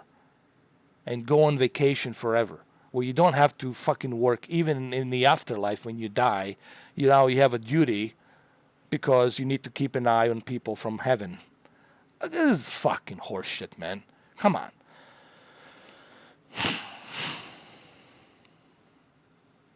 Come on. Come on. I just simply cannot buy that crap. Do you know why I have a difficult time buying into that crap? And I cannot take a leap of faith? Well, first of all, I have experience. I've been around the world. I've seen a lot of crazy shit. I've seen a lot of craziness. It's because the logic the logic doesn't appeal to me because there is no fucking logic in that. It's like, how the fuck do you know there's heaven? Did you die? No, hold on. Did you die? Okay, you didn't die, so you have no idea what the fuck happens, right? You don't know because you didn't fucking die. But you're going to tell me because you're still alive that you have to believe. Yeah, that's like me saying I have to believe that I have a Bugatti sitting in my garage, but there's no Bugatti there. But I should believe when I go inside my car that I'm driving a Bugatti. I have to believe that somehow when I'm believing it, my shitty ass car will automatically turn into Bugatti Chiron. Come on, guys. And listen, believe in whatever you want to believe. I always tell people, whatever helps you at night. I don't care if you believe in a Bigfoot, if you believe in aliens, if you believe in a holy ghost, if you believe in a werewolf that's gonna come and eat you during the night, or a vampire that's gonna suck your blood during the night. Whatever the fuck you want to believe, man. Whatever gives you a hard on, whatever relaxes you so you can sleep at night. Believe whatever the fuck you want to believe, but don't sell it to me. Don't pack it and sell it to me. Please do not sell it to me. I'm not interested. I'm not buying it. And that's my problem with religion, is they're trying to sell you shit. Okay? And that's my problem. So hopefully this bit that I just talked about here about being truly free, that's what I mean. A true freedom comes from not worrying about the ridicule. I don't worry about the ridicule. I don't care. Ridicule me all you want. You can make a video after this live stream and say, oh, he's an atheist. Mr. Fork is an atheist. Let's put on a fucking Reddit. You know what? Go right ahead, dude. Do it right now. Pfft, not going to bother me one bit.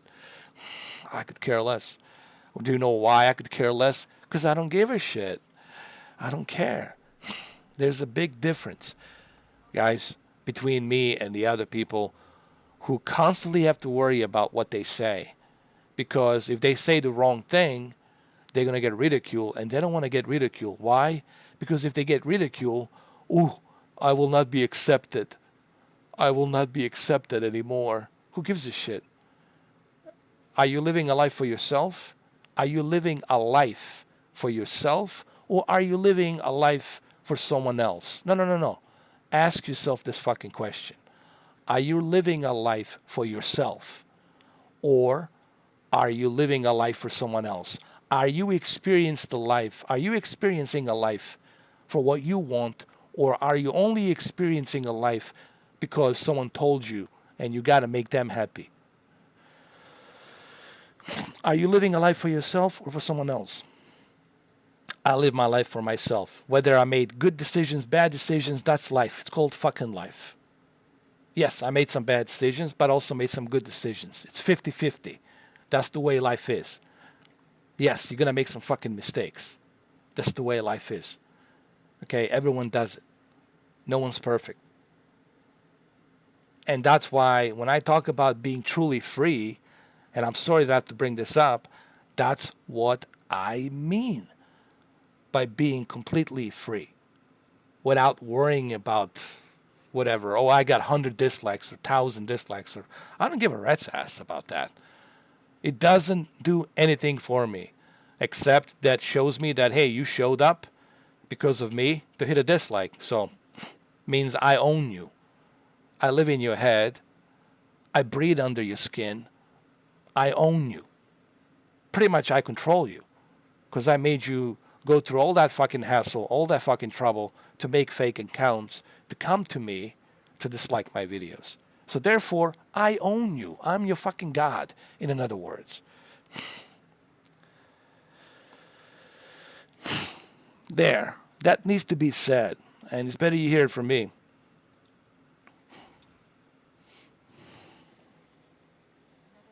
Real talk.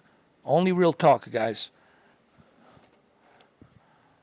Well, I did, spend my teenager years in New York, and I swear to you guys, That's the one thing I love about New York is everybody in New York is a real talk. Whether you go to Queens, whether you go to Bronx, whether you go to Manhattan, Long Island, doesn't matter where you go, Brooklyn, anywhere you go in New York City, uh, or even Albany. Even I've been throughout the entire state. From Buffalo, Ontario to Rochester to Albany, Essex County, Nassau County. I mean, uh, New York City. And the one thing about New York that I really admire when I was there in my teenager years, when I was living there, uh, is that people taught me to have a real talk. They taught me not to take bullshit from anybody, to stand up for what you believe, and don't let anybody tell you otherwise. And the real talk. And majority of people in New York City, they're real talk. And that's why I admire that city so much, man. No one in this country, or in this world, will have a stronger spirit than New York City. People of New York City have the strongest spirit that I have ever seen anywhere else on the planet. Period. And that's why, to me, New York City is so unique. So a little shout out to New York City, man. And that's just this is who I'm in real life, guys. It's not just this me doing this to prove something. I'm not doing it to prove it.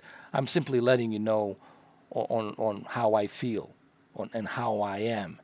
What you hear here from me, it's exactly what you will hear from me in person. You know. Let's see. PB, I do my best work solo. You fix up the vault. I'll investigate. Okay. Good plan. Good plan.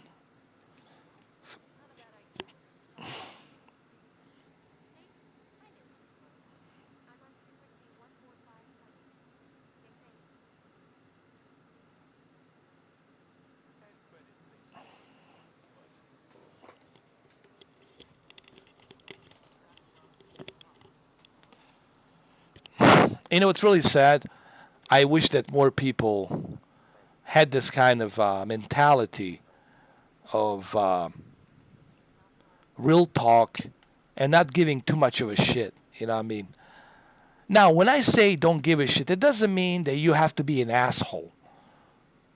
Of course, you know morally what's the right thing to do and what's the bad thing to do.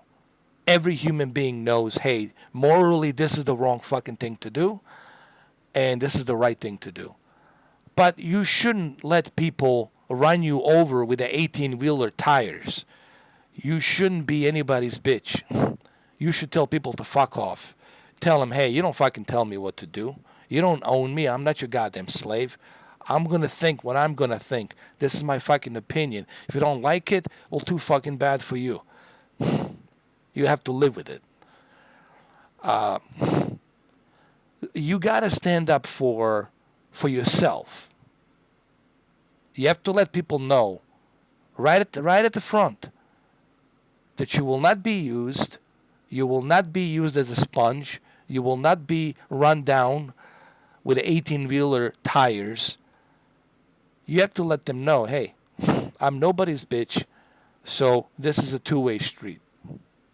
You shall earn my respect when you are giving me the respect. It works both ways.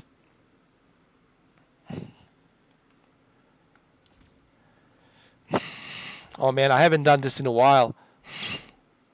They were right. They were right. I will not be able to survive this. Hold on. Let me save the game. I want to save. Oh, you cannot save it. Oh, that sucks.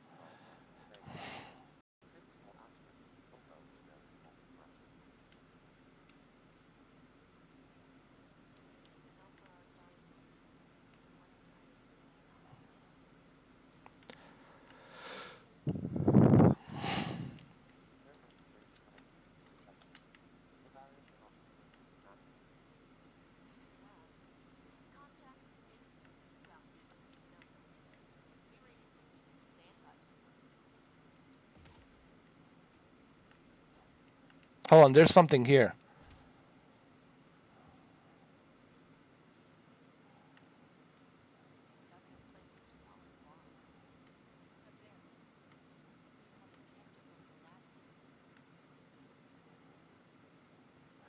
You know, man, this game is really interesting. You know, what I like about Mass Effect is the adventure. You know,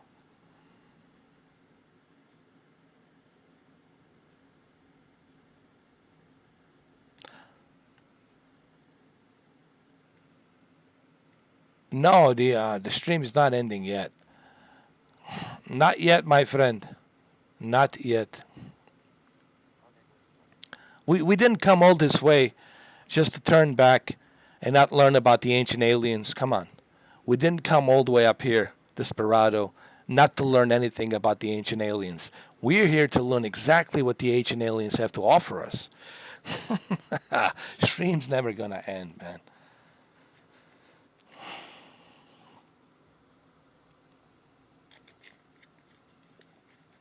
This is getting interesting here. Interesting stuff.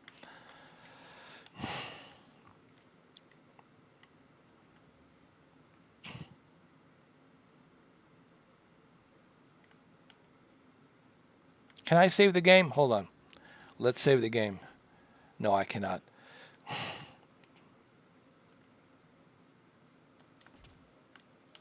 Ah! Here we go. Oh, shit.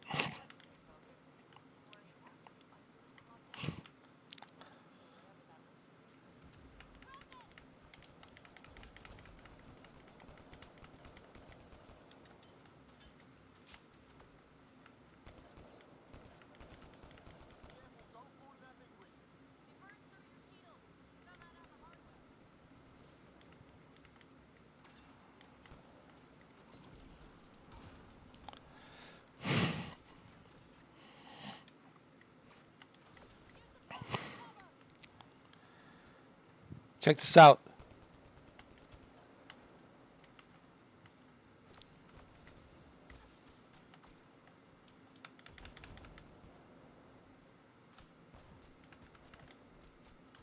Ah, fuck.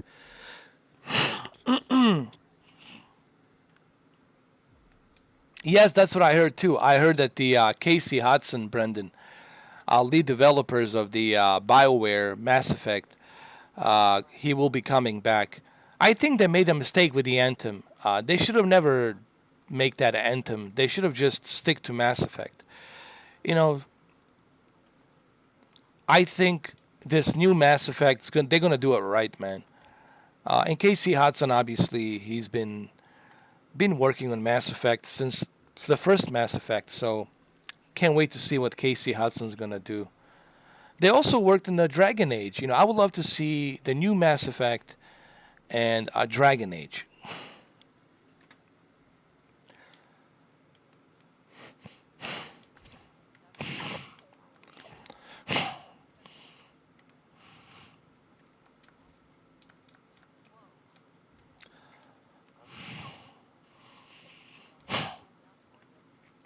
Let's do this.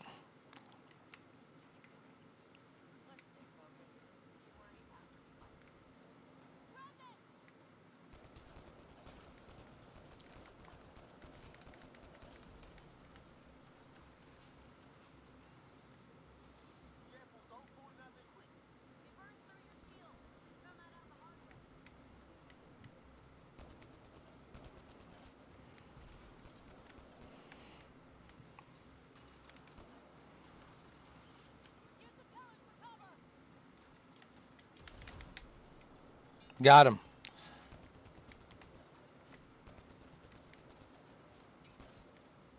Everybody take a cover here. Here.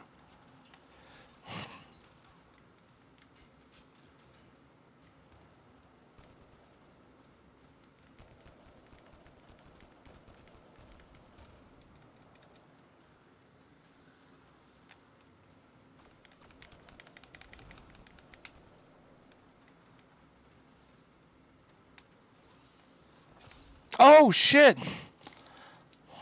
They got me.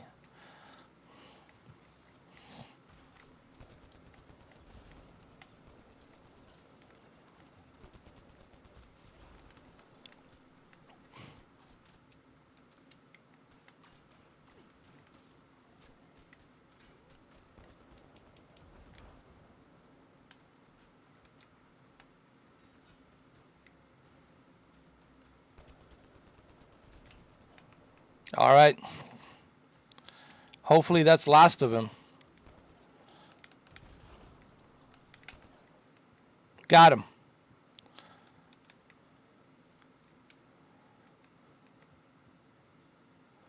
Let me first save the game. Can I save the game? No.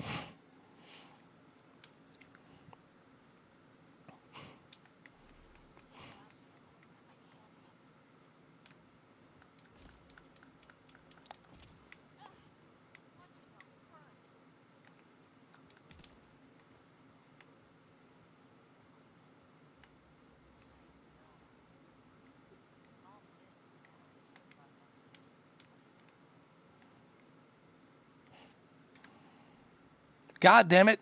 They won't let me save the game. I want to save the game. Oh, it's a priority mission. You cannot do it during priority mission. It's a checkpoint. We got to go this way.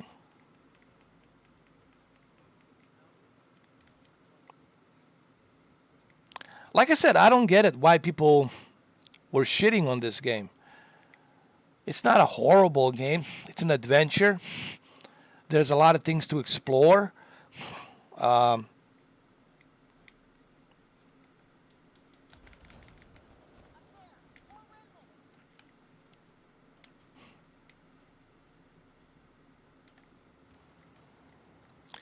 I think they kind of nailed it. If there is an alien world out there, it's probably like this. It probably looks something like this.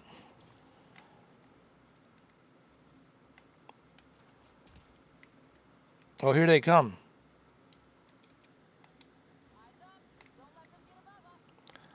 I really can't wait for the Flight Simulator 2020, man.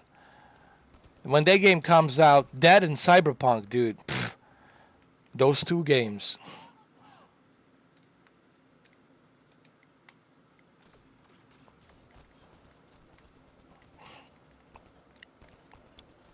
Come to Papa. Come here.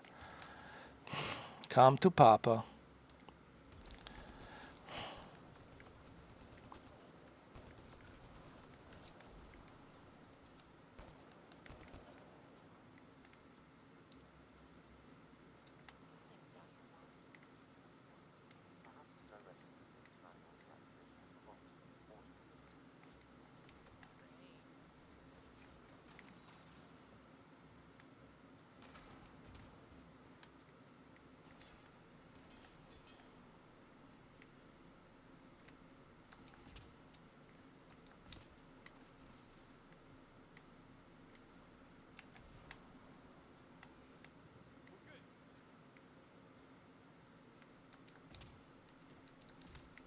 Got some more ammo.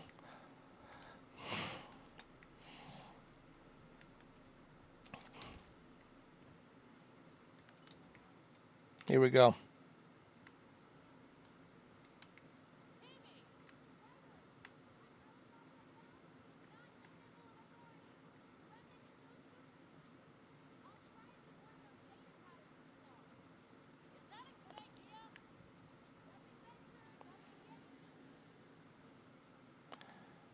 Hopefully she can get that bridge open.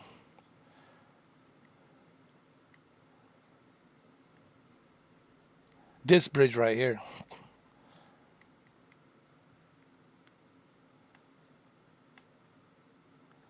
I guess we have to wait.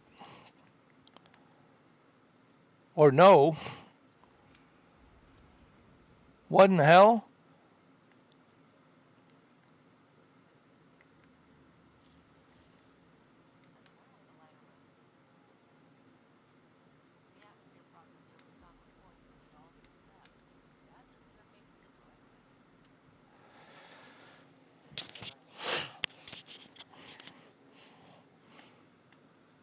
Boxing Legends, I'm excited about that because, man, the Knockout Kings, I think they're going to try to go for the same style of the Knockout Kings. The Knockout Kings, man, was one of my favorite boxing games.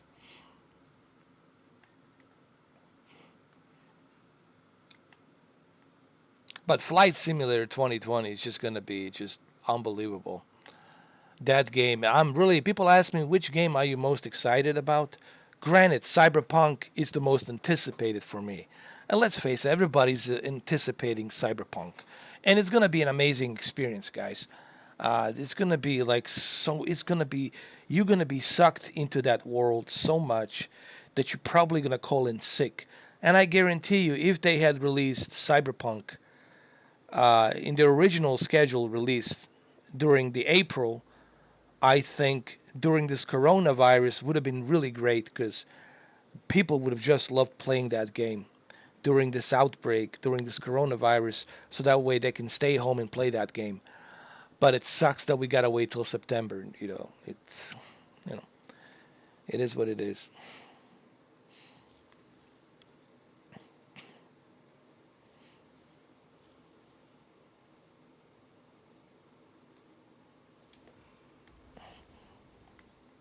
Oh, here we go, Revenant.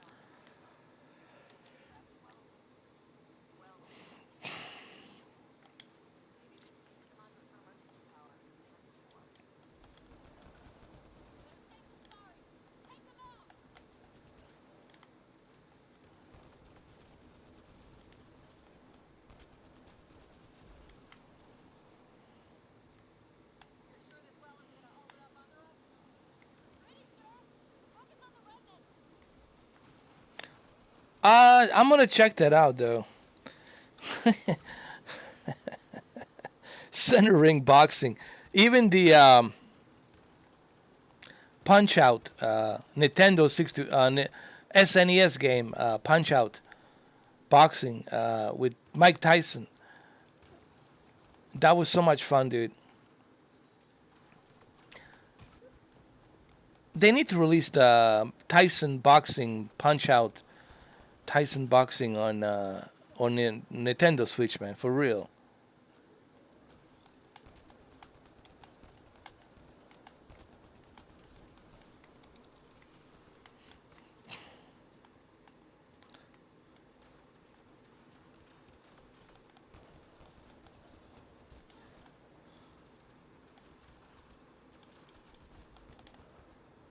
So as you can see, when Shadow works, it works.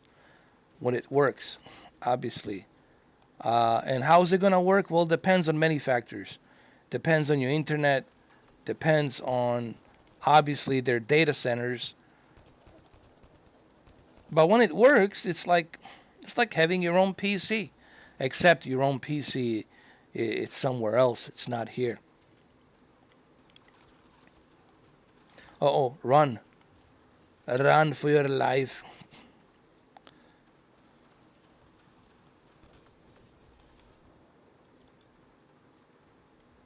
Who's shooting from where?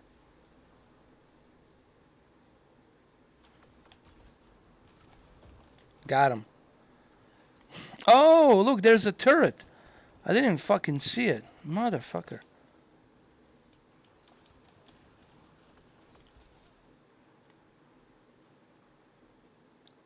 Shoot that turret.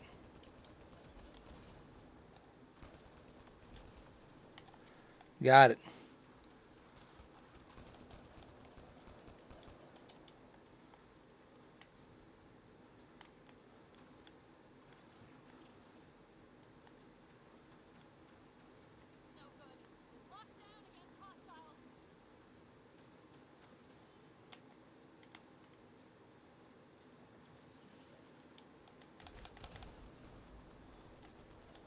Wait, somebody's down. Who's down? Oh, Liam. I'm coming for you, Liam. Where are you? No, he's good.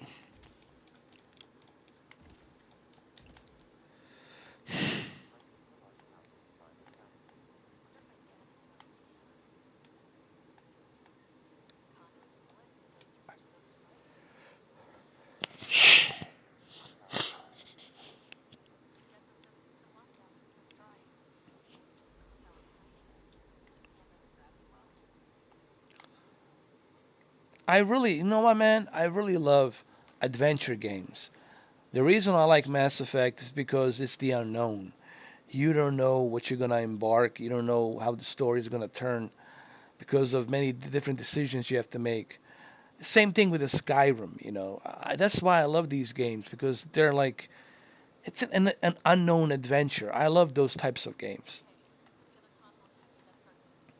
I love games that go into the adventure of unknown, the exploration of the unknown. And I think that's why Star Trek was so successful because every episode was and every movie was discovering something new.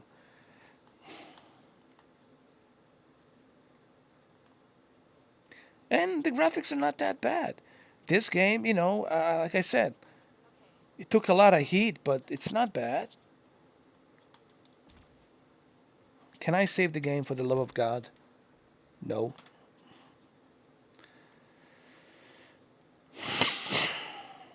Yes, Brendan, the games that usually don't do so well, sometimes they have a life of its own. And, you know, here I am playing it. Where's the other console?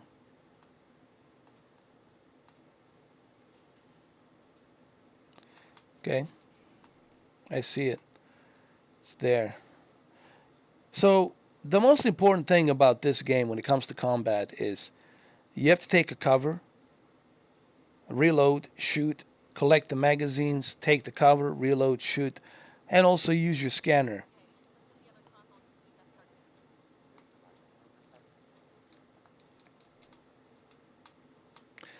Okay, in case you guys are confused.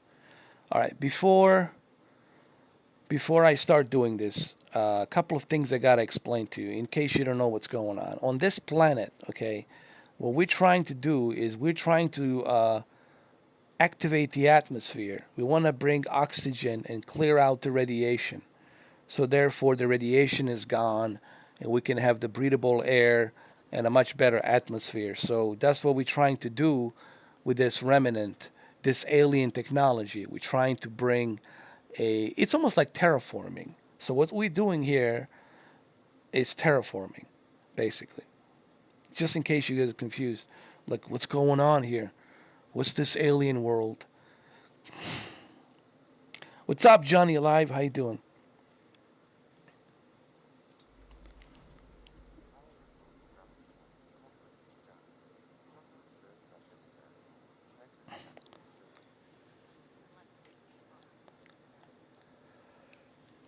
Follow the conduit farther into the vault to clear atmospheric radiation. I heard about that game, Space Engineers. I might want to check that out. And also, No Man's Sky. No Man's Sky has had like a rough start in the beginning, but No Man's Sky has evolved.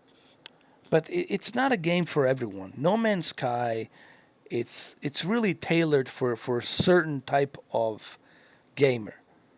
Um, and you're going to know right away whether or not you are that type of a gamer who has patience, who has time. It's like World of Warcraft, leveling up. It's like Skyrim, going through leveling up your character. It's one of those games where it's only tailored for a certain gamer. And whether you are that type of a gamer, I don't know. But I played No Man's Sky, but it's really I get it, why it's appealing, but it's just I don't have time. Like my brother, he loves No Man's Sky, dude. He loves that game, and I understand why he loves it. But me, it's just I I like adventures. I like those type of adventures that have a certain narrative for me to explore, and a certain narrative and a certain different outcome based on my decisions that will lead to that certain ending, and I like those types of games. That's why Mass Effect was always more appealing to me.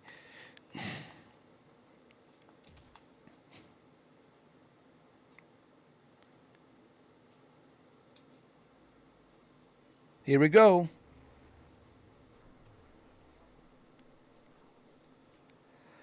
Neo! Matrix!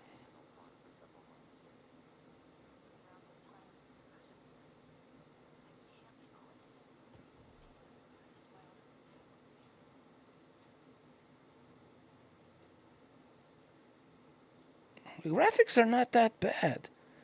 I really gotta say. Let me see my graphics. Would I got everything on ultra? Mm, I think I do everything on ultra. Uh,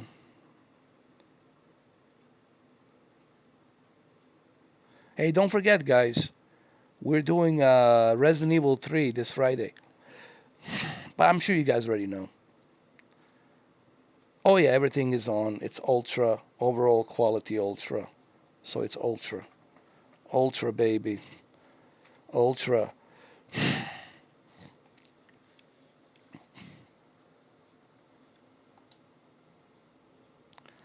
what is this? What have I pressed?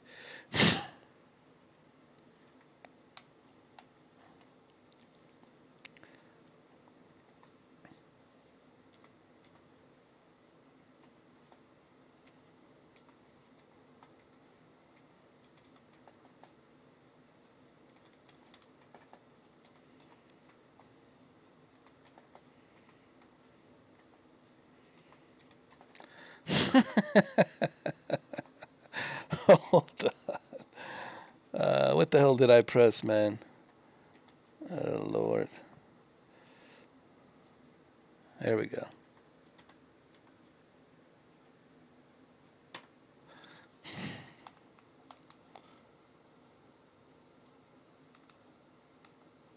What's up, Johnny? How you been, man? What's going on? How you guys doing, man?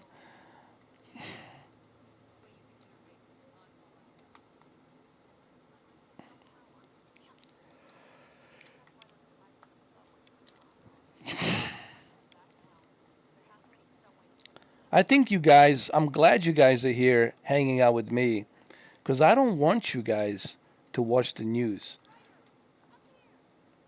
Because news, all it's going to do, hold on. The only, hold on. The only thing that news is going to do for you, number one, is going to get your blood pressure up.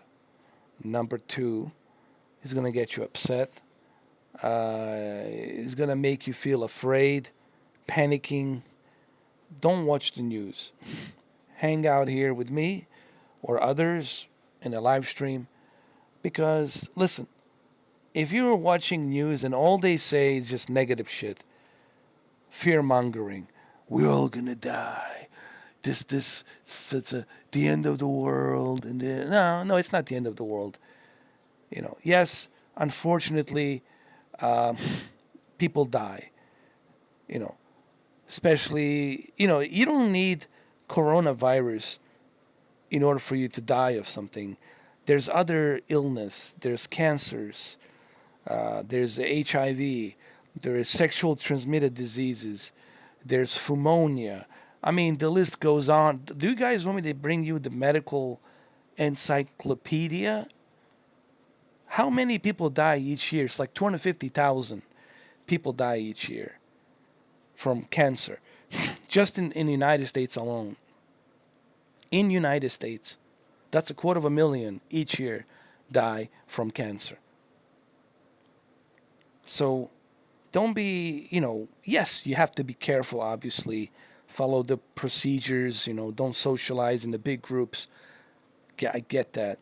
But the problem is, uh, if you watch the news, if you watch the media 24/7, you're going to lose it, man. You're going to have panic attacks. You're going to start thinking that maybe you got it. So don't watch the news 24/7. Okay? That's all I'm trying to say.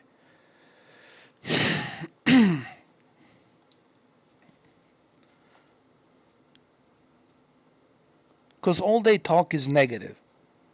They have nothing positive to say. Hold on a second. Hold on. My name is Wolf Blitzer. We have a breaking news. Now they're saying that there might be 300,000 deaths by the end of the summer, or maybe 1 million by the end of October. And there's another wave of this virus coming. Hold on, I gotta, it's like, is there anything fucking positive? on CNN. No, there's nothing positive on CNN. There's nothing positive on Fox News. There's nothing positive NBC.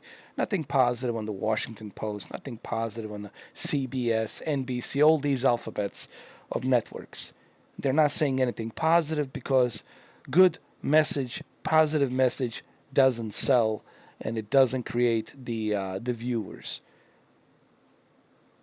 Talking fear mongering and end of the world scenario with some doom and gloom crap, that's what attracts the people to watch. So you shouldn't watch it. They don't know. Listen, let me tell you something. They're human beings, just like you and me. They don't have a fucking crystal ball. Okay, I'm gonna say this really quick. I'm gonna say this really quick, man. They're human beings just like you and me. They take a shit. When they take a shit, their shit stinks. Okay? I don't care how pretty they are. Even Brad Pitt, Angelina Jolie shit stinks. Okay? Everyone's shit stinks. Okay? They all fart, they all take a piss, and their piss smells bad too. So they're human beings. Okay? They're not some fucking worshiper, something you need to worship. Okay? You shouldn't worship no human being. They don't, and above all, they don't have a crystal ball. Let me say this one more time.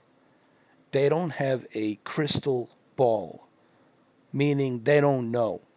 They have no clue what's going to happen 6 months from now, 3 months from now, 5 months from now.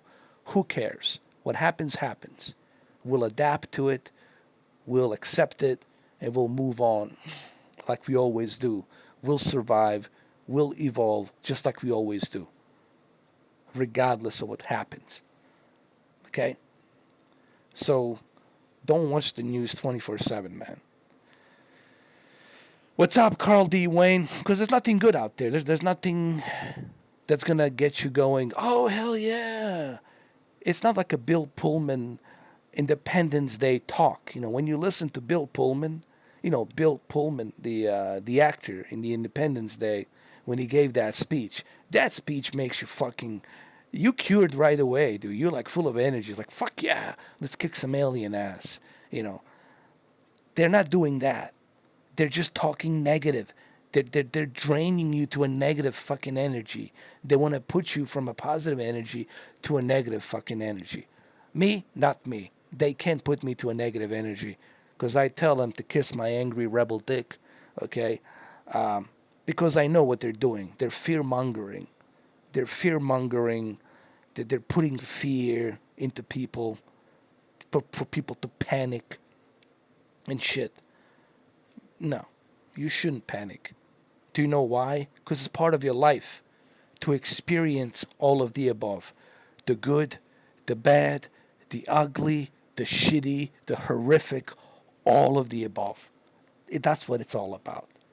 Life is not just about living in a cocoon with just one simple thing. It's about being outside the cocoon and experiencing everything. It's okay to be a bum, to live on the street. Oh, hey, you know what? Let's say you were rich, you had fame, you lived that glorious glamour life in Beverly Hills, and now you're on the street. Okay, let's find out what it's like to be on the street. Let's find out what it's like to live in the projects with all these gangbangers. Let's see what's all that about. You know, it's, or let's grow up, let's go live in a place like Syria where there's a war and killing and violence. Let's experience everything. That's what life is about. Life is about experiencing all of the above. It's not just about the way you want to have it. It's about all of the above. That's what life is about. You know, people think that they can live in some perfect mecca, like this safe space. Ooh, I'm in my safe space. There is no safe space. It's all vulnerable. It's all fragile. It's called life.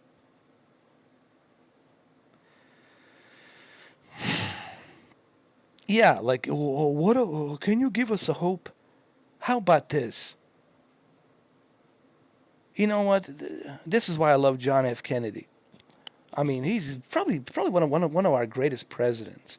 John F. Kennedy, seriously, if I have to, pick any president, say John F. Kennedy, man, the most influential, inspirational president we ever had, next to Lincoln, I would say. George Washington, I don't know, you know, some people say he was mean because he was a general, and when you're a general, you have to be mean. So I don't know about George Washington. Yes, he's our father. He gave birth to this country, but I would say Abraham Lincoln and John F. Kennedy. Well, not to mention the fact that they're both very uniquely connected because they're both assassinated. Abraham Lincoln was assassinated in the movie theater. John F. Kennedy was assassinated in Dallas and Dealey Plaza. They're both assassinated, but they're also both uh, very influential, very inspirational. We went to the fucking moon with a computer that size of a. Listen, guys, we went to the moon with a computer that has enough power as your calculator. Dude, we went to the fucking moon with a calculator computer. Let me repeat that one more time. We made sure that we went to the moon with a calculator computer to get us there and bring us back. How did we get there? Because we got inspired by John F. Kennedy to get us to get there, and we got there. We can do anything we want to do, but we got to have correct leaders. We got to have leaders who can get us there, who can inspire us to go there. You got to believe in that energy, man. That energy will push you through anything. That inspiration will get you going through all kinds of walls and barriers, man.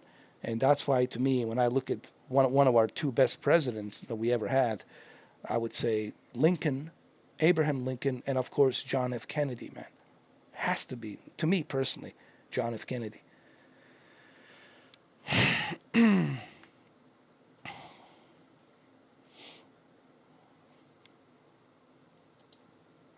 Yes, there was a moon landing. It was documented properly. Properly was documented.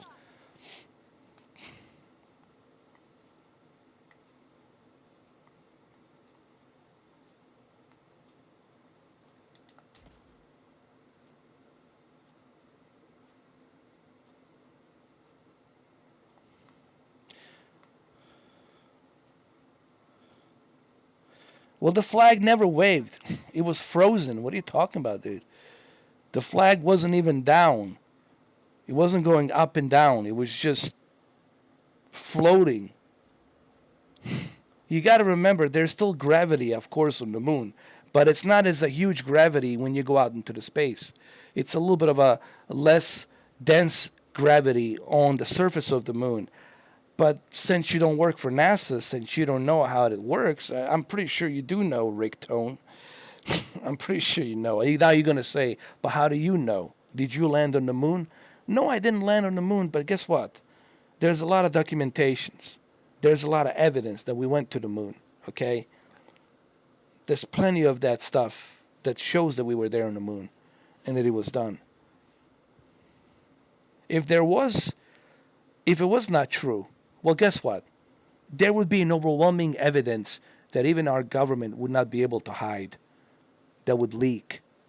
It would leak so bad that in 50 years, we would know that we didn't land. But yes, we did land.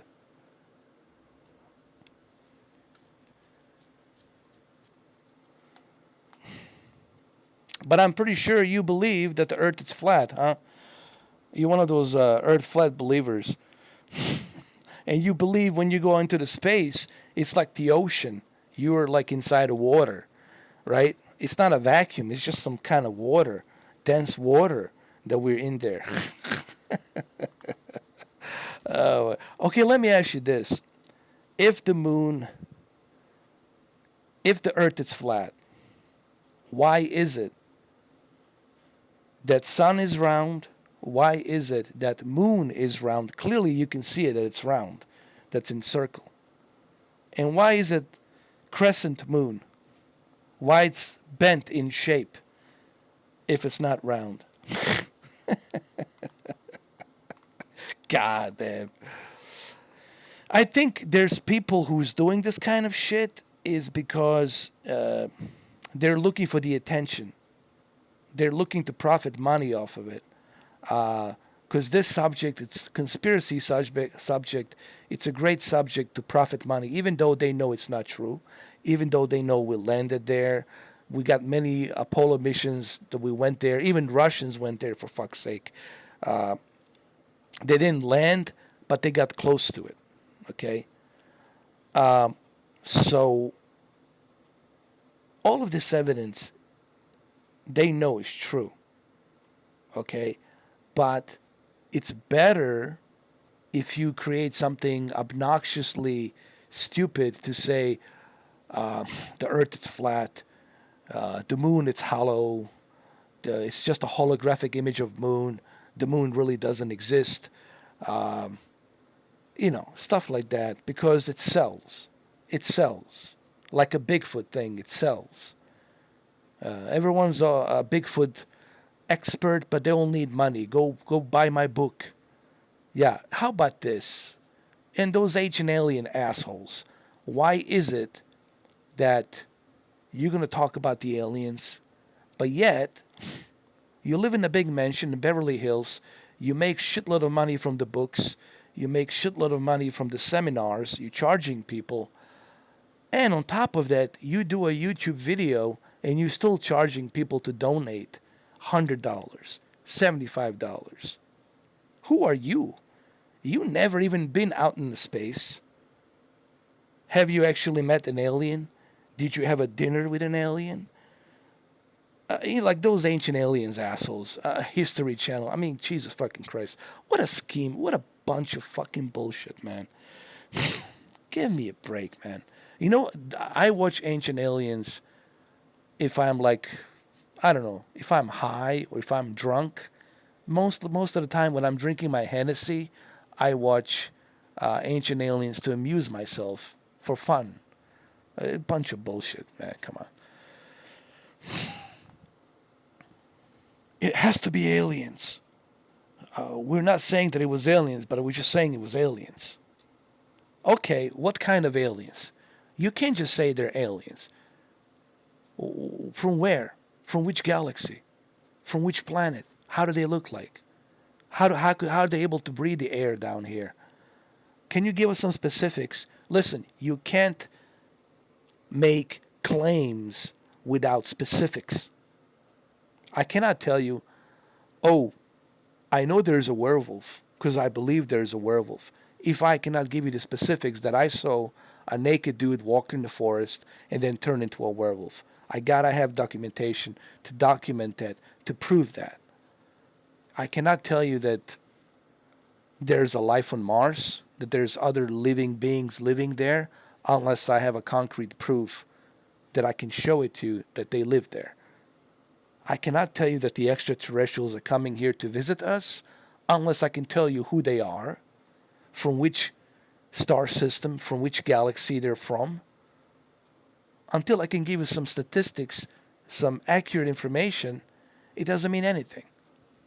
Now, you can believe all you want to believe, but here's my problem with these guys from Ancient Aliens and all these other assholes. They're only doing it for the money.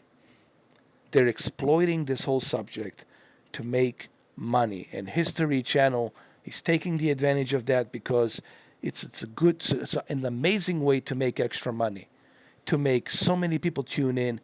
They even have a alien Comic Con. It's almost like a Comic Con, Alien Con, when you go in there and people can go in and they can gather together. They can meet their favorite Ancient Aliens TV hosts. Listen, man, this is why. This is exactly what secret societies want. Diversion. To have assholes and people make money off of this subject. While the real truth, it's hidden somewhere, right in front of our eyes, but they love this fact that we don't see the real truth right in front of our eyes because we're so focused on misinformation. We're so focused on this hocus pocus bullshit that people are talking out of their ass without any evidence, and then they're selling it. They're packaging it and they're selling it to you, and all of you are just eating it, taking that dish and eating it and paying for that. And that's what it's all about. They're all just making money. Every single one of them. They're all just, because if it's not okay, if you don't care about the money, so why are you charging people? No. If the money's not an issue to you, why are you writing books about it? Or why are you charging for books? Why don't you sell it for free?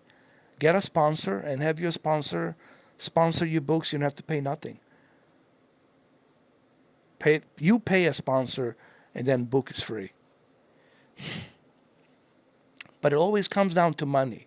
That's my biggest problem with these assholes. It's always the money. We gotta charge you $150 for a ticket for the seminar. We gotta charge you $40 for a parking space. We gotta charge you for the fee for the dinner, for the luncheon. Oh, the luncheon and the dinner and the breakfast in the morning. We gotta charge you for all of this. The hotel expenses and us using this facility, we have to charge you as well. So I can listen to some asshole talk out of his ass without any evidence. So there you are. You just spend $300, $500 plus the hotel to stay nearby that convention where they're having this whole ancient aliens crap thing gathering. So you just spend $1,000 to listen to some asshole talk out of his ass without any, any, any fucking evidence where I can take it and shove it up my ass and amuse myself if I want. Come on, man. Like, get the fuck out of here with that nonsense, man. That's a real talk. That's how the real talk is. Is I don't buy into their bullshit. And I sure as hell, I'm not gonna spend money to go to their seminars or listen to some asshole talk to me about this is how the pyramids are created. It's a gravitational pull. Okay, gravitational pull. That's how they did it. Excuse me, that's how they did it. Gravitational pull. They create their own gravity. Okay, so, all right, fine. The aliens to whom you don't know where they came from, you don't have any specifics about these extraterrestrials, where they come from. All we know is that the standard issue, big eyes and small little grayish 3 foot, 4 foot, 5 foot aliens. That's all you know. It's the same old Zeta Reticuli, Orion's belt crap. But how do you know? How do you know? Where's the evidence to support that? Where's the evidence to support that they use the gravitational pull to build these pyramids? Where's that evidence? Well, it's a theory.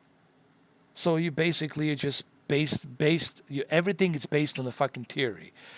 And people pay to listen to some asshole's theory. Well, what does this say about people? That they're willing to pay money to listen to a theory. Like a theory about the Sasquatch Bigfoot, going around kidnapping people, raping women, grabbing them from the nearby small towns in the middle of the night, dragging them, putting them in somewhere in the caves, and they're having babies, and they're getting them pregnant. All this fucking bullshit nonsense without any evidence. Without any evidence to support.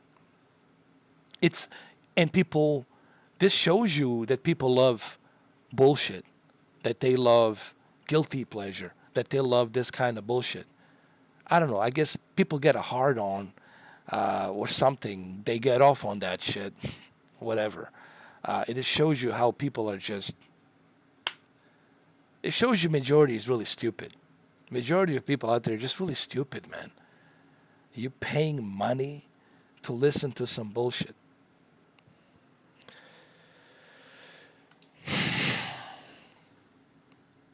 I'm telling you, man. I'm fucking telling you, bro. Telling you.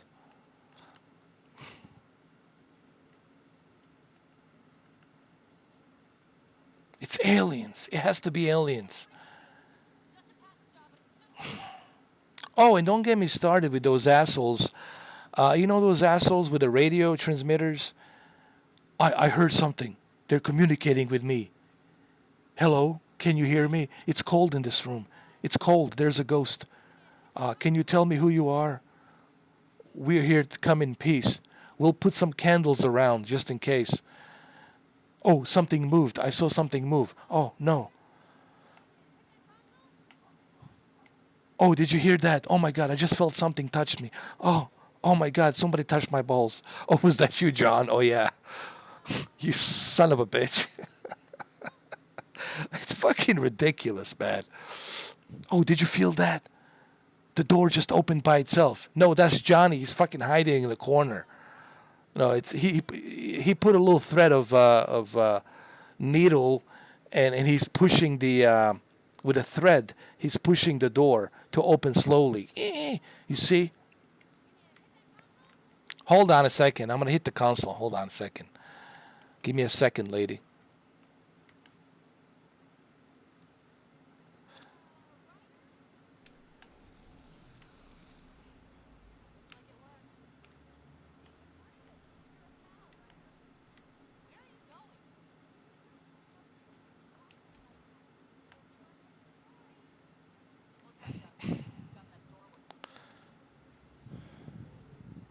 Oh shit!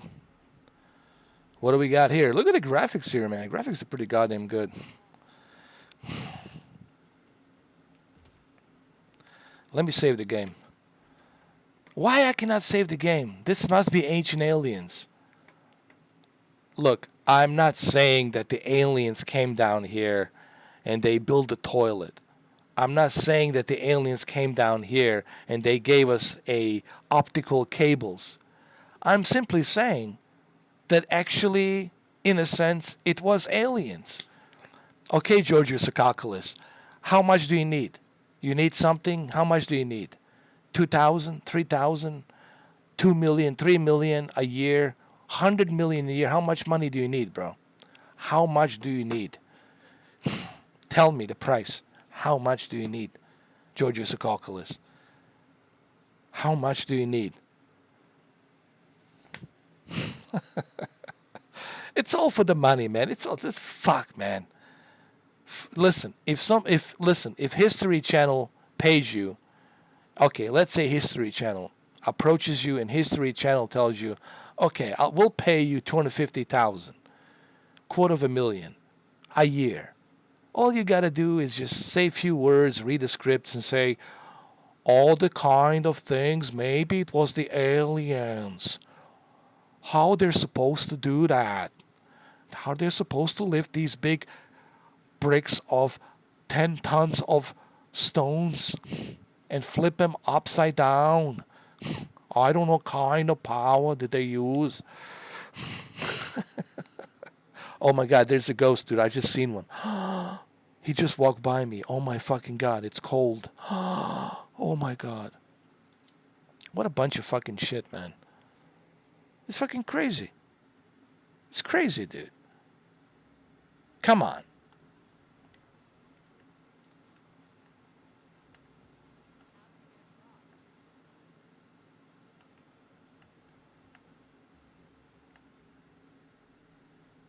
Oh my God, there's a ghost right now.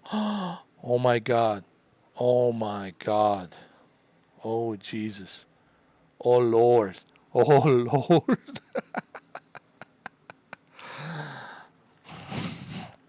Can you hear me? Can you hear me now? Psst, psst, psst. Hello? Hello? Can you hear me? Can you hear me? Are you feeling some kind of cold vibration energy? If it's cold, it means I'm here. Can you hear me?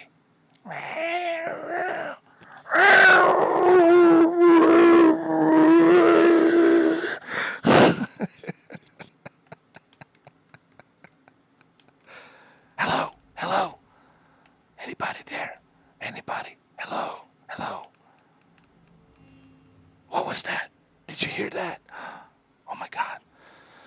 No, that was that was a dog man. That was a dog man with a big heart on, dude. He's peeping. Dude, see his big head and his big ears? It's a dog man. Holy shit, bro. He's peeking in my window, bro. Fuck, man. People believe all kinds of fucking hocus pocus shit, man. Listen, guys, I don't want to brag about myself. I fucking, because I hate, but I didn't ask to go through what I've been through in my life. I've been through so much in my 41 years. I've been in Europe. I've been here in North America. I've been in Latin America. I've been to Canada. I've been to Alberta. I've been to forest. I've been through war, 5 years of war. I've been through a lot of shit, guys. Granted, there's some things we cannot explain. There are some things in this world we cannot explain. But it doesn't mean that it's exactly what's written on the folklore. Folklore could mean so many different interpretations. People interpret different things back then. In 1600s and 1700s, they interpret the wrong things. They saw something that they think they saw that looked like something that they think they saw, so they put it on their whatever alibi, and they wrote it down on their paper. There was this big giant hairy creature. No, it was just a big giant bear trying to climb up the fucking tree, and you thought it was a big goddamn hairy creature. And I ran away. I ran away. People back then were smoking a lot of weed, dude. Listen, bro, holistic medicine. What your eyes listen, what your eyes see, the mind believes, or what your mind projects like a projector, your eyes will see. Listen, if your mind, think of your brain like a projector, all right? And your mind is projecting some images, some scary images, right? Could be some scary fucking images. Maybe your closet, there's something inside your closet, and you see these huge hands with these big giant claws, and it's making a creaking sound, and you're getting chills. You're having panic attacks because that's what your brain now is doing. It's your DMT. That's the trip. It's like getting high. It's a dopamine, all right? And this has been proven through MK Ultra, through many different testings, okay? Your mind can play tricks on you. And you're thinking, oh, Jesus, there is something in a fucking closet. Oh, my fucking God, I'm fucked. But there isn't, and there's nothing actually. Actually, right now, I'm in my bedroom, pure dark. Just my monitor, and it's pure fucking dark. I don't give a rat's ass if there's something walking around me. Like, kiss my rebel dick. And they know I can kiss my rebel dick. I don't give a shit. That's my personality. That's how I am. But, shit. Oh my God. What happened? My microphone okay? Dude, it must be aliens. Oh my God, it's after midnight. This is the witching hour, man. The vampire hour. Man, you know what?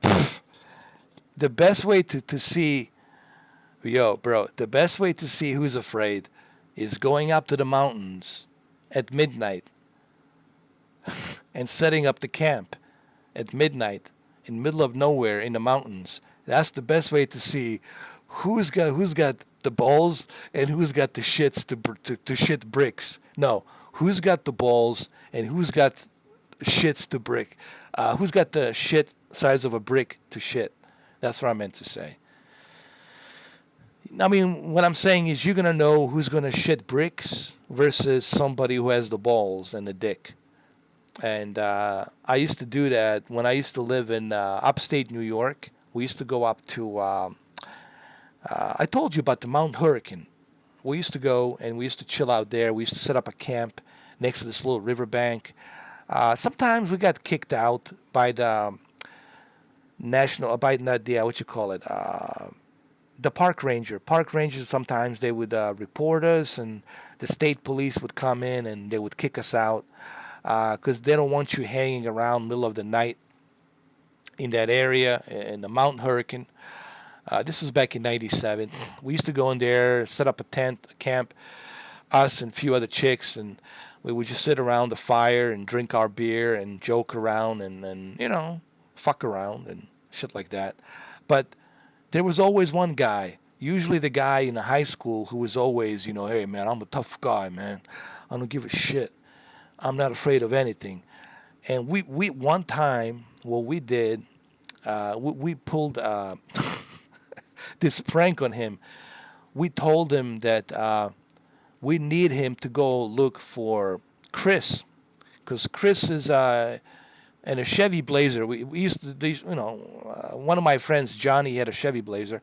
Said, go see Chris, see if he's back, because he's supposed to bring the meat, the beef, because we already got the fire. We want to cook it. Anyway, he goes in looking for Chris to the. But what he didn't know, that we sent Chris to the Chevy Blazer to hide inside the Chevy Blazer with this gorilla mask, this hairy gorilla mask that we used to use sometimes for for hockey games and shit like that. Anyway, because he used to be a goalie for the hockey, for the hockey team in Lake Placid, New York, and he used to wear this stupid gorilla mask. Anyway, so oh my God. So Tim, he was this big guy, 6'4", and all the chicks loved him because he was a big fucking guy. Anyway, so he goes in looking for Chris in the Chevy Blazer, where it was like not even a quarter of a mile, dude. Not that, it wasn't that far. A quarter of a mile, okay, it's not that far. Anyway, so he went down past the riverbank, went down to this little place where you parked your car, and he was looking for Chris. And this is around like fuck, dude. It was around like midnight. Midnight. So I went in there with a flashlight and everything. He went down there, and he was following the trail and everything. There's signs that let you know, okay, go this way, go that way, go to the lodge over here, and go to the parking over here. It's a national park, but they do have signs to let you know which way to go. They do have park rangers once in a while. They drive around that area next to the Mount Hurricane. Okay, this is in the Adirondack area in upstate New York. So anyway, so Tim goes in, look, he goes in looking for Chris in the Chevy Blazer. So once he got there, this is what Chris told me. He already had the mask, and when Tim came in, he was looking for him with a flashlight. He was knocking on the door and everything. And you know how Chevy Blazer has like that? It's like it's an SUV. There's the back seat. Next to the back seat, there's a little extra space. So what what's his name? What Chris did, he put a blanket on and he covered himself with a blanket, and he put on this gorilla mask, and he also had a flashlight. And once Tim went in there, was checking the front seat, checking the driver's seat, he doesn't see Chris. He was asking for Chris. Chris, hey man, where are you? Chris, yo, Chris. And finally he pops the what you call it, the trunk. He opens the trunk, and Chris, out of nowhere, out of the blanket, uses this big meg light, this flashlight. He turns the flashlight on, and he starts screaming out of his lung as a gorilla. and this guy, Tim, he dropped his flashlight. Dude, he ran. He fucking ran. Like, I don't know, like 15 yards, dude. Was like shaking and shit. And finally, Chris came out. He said, hey, bro, Chris. He said, Tim, hey, Tim. Bro, it's me, Chris, but dude. And dude, he was so fucking scared, dude. And this just shows you, like, I'm using one example. This is my, not a sophomore year. It's my junior year. Dude, this is junior year. Not my sophomore. This is junior year. We weren't even seniors yet. We were juniors. Okay? Even Chris was junior. Tim was also junior. But everybody liked him because, well, he was this macho guy. This top top dog who's not afraid of anything. You know, it's like I walk in the woods by myself with my Rambo knife. I don't care. He did have a Rambo knife, by the way. It's a hunting knife, but anyway, um, and that shows you in the woods, middle of the night, who is not scared and who is scared and who is built tough and who is not built tough. Dude, he ran like a little bitch. Like a little bitch. He fucking ran. Was hiding in the bushes shaking. And then he came out to the camp, start chasing me. I said, man, I'll fuck you up, man. Don't pull the fucking pranks on me, man. I said, dude, just relax, man. We just thought to see what you're made of. And they were like holding him back, like, no, fuck you up, man. You know, don't do that shit. Don't fucking do that shit, man. You know, he was mad at me and Chris. This was junior year, you know. But we proved the point. Me and Chris proved the point to all these chicks. So this dude you're fucking going with and you're screwing this guy, he's not all that. He's fucking not all that. Mr. Hockey guy, Mr. Captain Hockey of Lake Placid, you know, he's not all that. Okay? He wasn't even that good of a skater, to be honest with you. He wasn't good of the ice skater, to be honest with you. But anyway, I don't know why I'm talking about this, but it just came to me, the memory, you know, since we're talking about, you know, the night, the dark, and who's afraid, who's not afraid. That's how you find out who's afraid. That's how you find out. Do you know how else I can find out if you're afraid or not afraid? I pull a prank on you. You go inside the elevator. I turn off the lights. And now the elevator stops. Oh, I'm going to find your fear right away to see what you're made of. Are you going to have panic attacks? Or are you gonna cry like a little bitch? Come on, somebody get me out of here. You know, guys, that's how you know who's calm, who's afraid, who's not afraid, who is just a big mouth talker. And I've been, you know, it's easy to see who's afraid and who's not afraid. You know, and you can test people with some of these things like this, middle of the night in the woods or in some remote area at night. Uh, you'll find out easy just that people who claim that they're tough, they're not really tough. People who are saying that they're badass, they're not really badass. You find their weakness somewhere along the line. You find out, oh, this guy has fucking weakness. This guy's claustrophobic. This guy doesn't like this. This dude doesn't like that. And everybody, listen to me right now. Everyone has weakness inside of them. Everyone has weakness. It's there, dude. Whether you want to admit it, that's okay. You don't have to admit it because I don't want your ego to be shrinking down.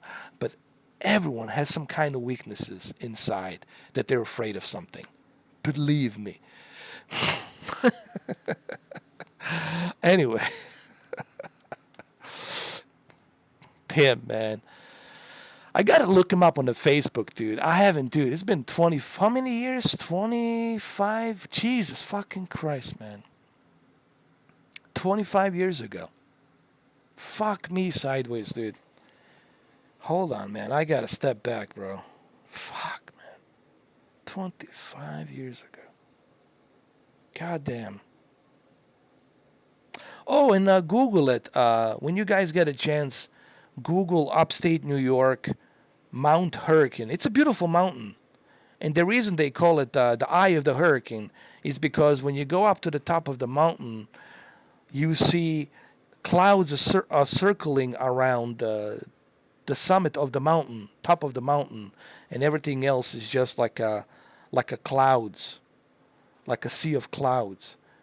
And in that summit, in that peak, it's a circular shape that's circulating the top of that Mount Hurricane. Yeah. But anyway, I don't know. It's good old days, man. Good old fucking days, brother. I gotta tell you, man. This generation doesn't know, man, how good we had it, man. How good we had it back then. in the 80s and 90s. How good we had it back then, man. I'm not saying that it was perfect. I'm not saying that it was perfect, but we definitely had better experiences, man. We just more fun. At least I think.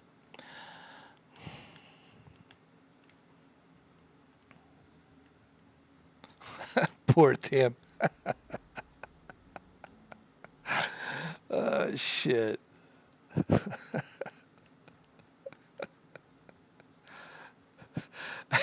We asked him what happened to his flashlight. His flashlight that he had. He dropped it somewhere. He can't fucking remember because he was running, and while he was running, he was so afraid, dude. When he was running, he dropped his flashlight. I mean, we found it eventually.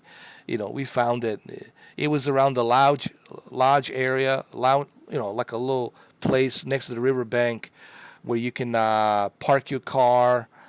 And there was like little signs that says, "Don't leave your food, pick up your food due to the black bears and all that." It was right around. I think if I dude, I have such a good memory.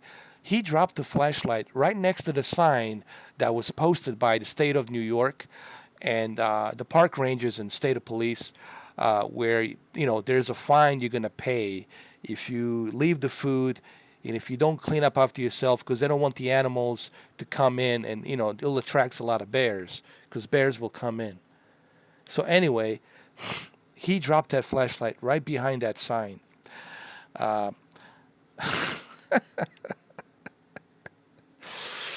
uh, Good old times. Okay, what I'm supposed to do here, dude? Dude, I got so sidetracked now because that brought back some memories, man. Some good old times, dude. Good fucking time, man. Oh Lord.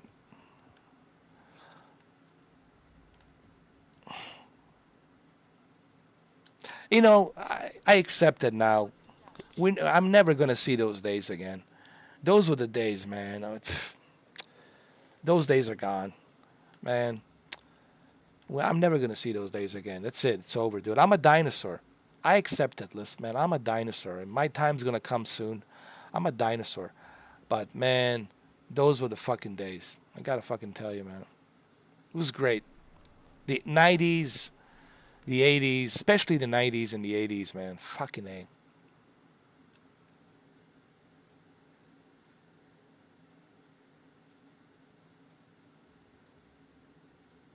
Oh yeah, dude. The slasher movies, Ray Cruz. The slasher movies were the best, dude. The Friday the 13th, uh, even Freddy Krueger, and the Halloween. Those slasher movies were the best.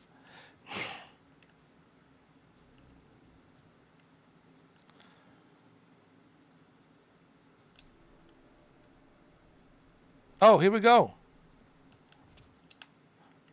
Come on, you got this. And jump. And jump.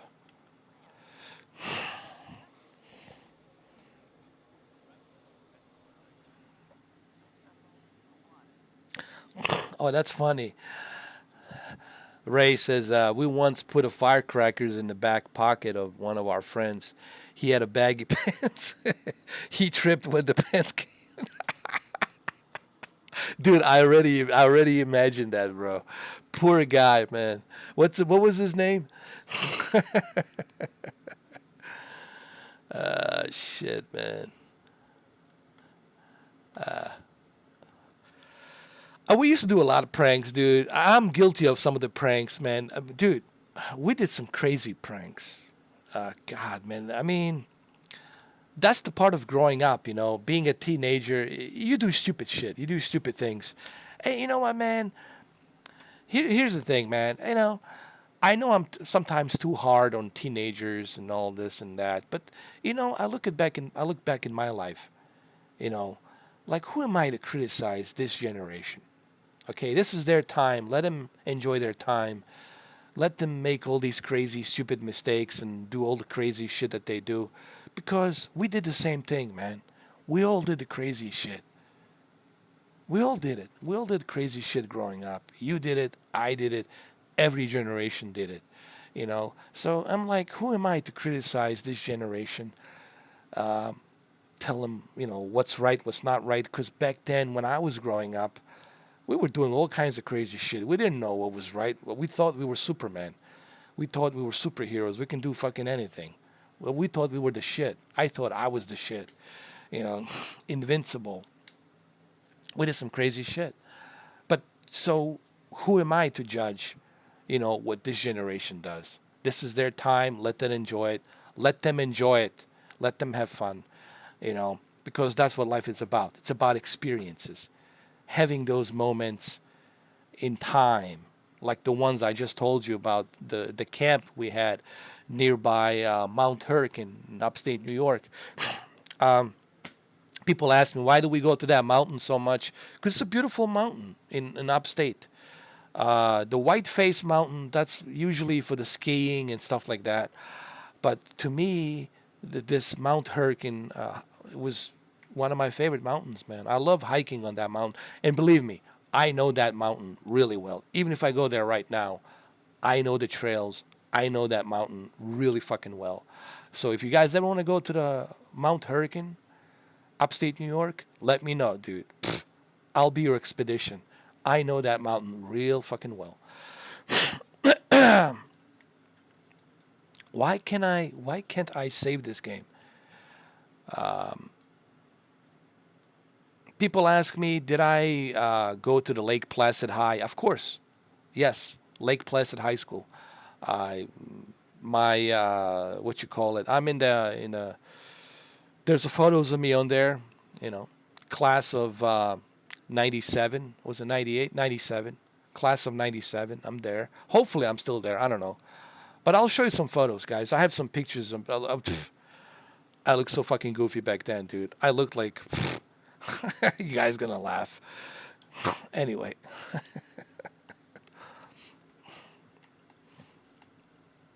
all right. So how do we activate this Pandora? Oh, that's how we activate. Yeah, definitely, bro. Brandon, you should come with me one. I would love to take all of you guys and show you some of the places I've been, some places I grew up. Uh, Show you the Mount Hurricane. Show you other places that I've been to. Um, yeah, dude, for real, we got to do it, man.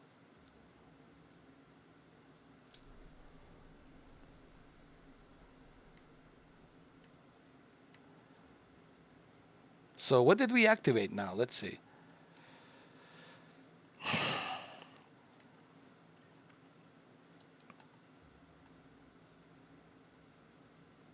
Oh, there's something here.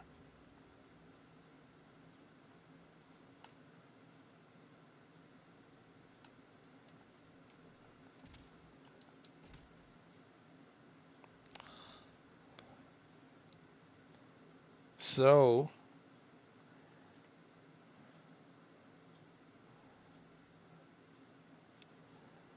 we need to get there. So we need to open the console here.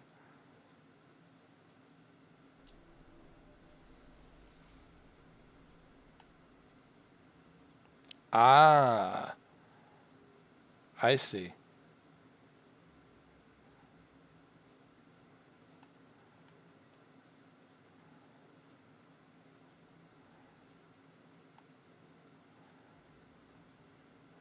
But there's got to be something else. Something else we got to do here.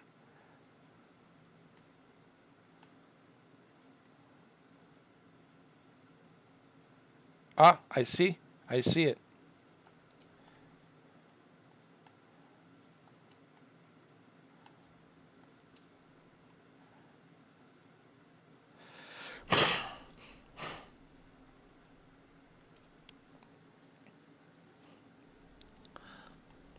Hundreds of firecrackers put gunpowder in the mason jar, put a fuse, lit up a blow, and blow a door window.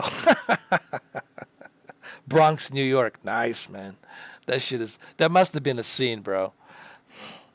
Yeah, I mean, those are the moments. But listen, man, Ray, those are the days. Those are the moments, man. You remember these moments because they were fun. You know, that's what it's about, man. It's about having that fun experience, man. That's that's how you should live your life, man. Enjoying all of the above, man. Having a good time.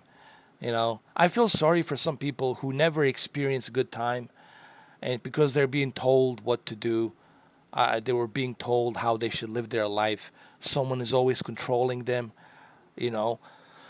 And we got a lot of that going around right now with today's children. Today's children are being told what to wear, how to talk, what to do. You gotta let people, you gotta let kids be kids. You gotta let teenagers be teenagers.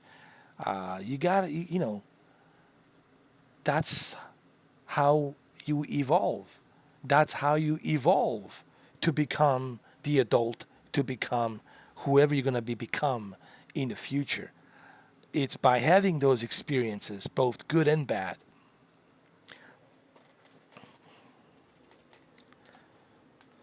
And like I said, I've done my share of stupid, crazy things. You know, I mean, done all that crazy shit. But at the end, you know, I have no regrets. People ask me, don't you think it was stupid some of the things you did in the past? No, because it was fun. I still remember it. It was fun. It was the great moments in time, and I enjoyed it. It was fun, man. You know.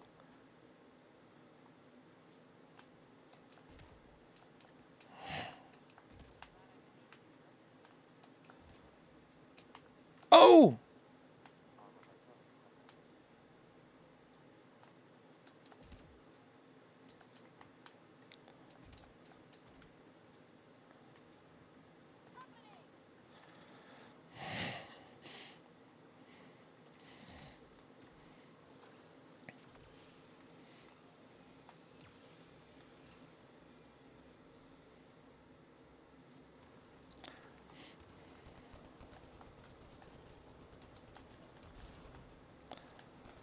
well, you know what? That's the great thing about growing up in those areas, like you just mentioned, Bronx, because you're always hanging out with your buddies, with your friends.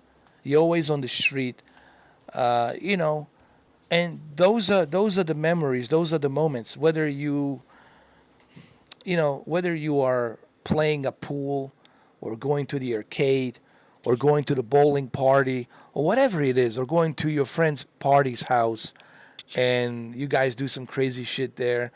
You know, fraternity of hanging around together and doing all these crazy things and evolving and having those moments, you know, these crazy moments.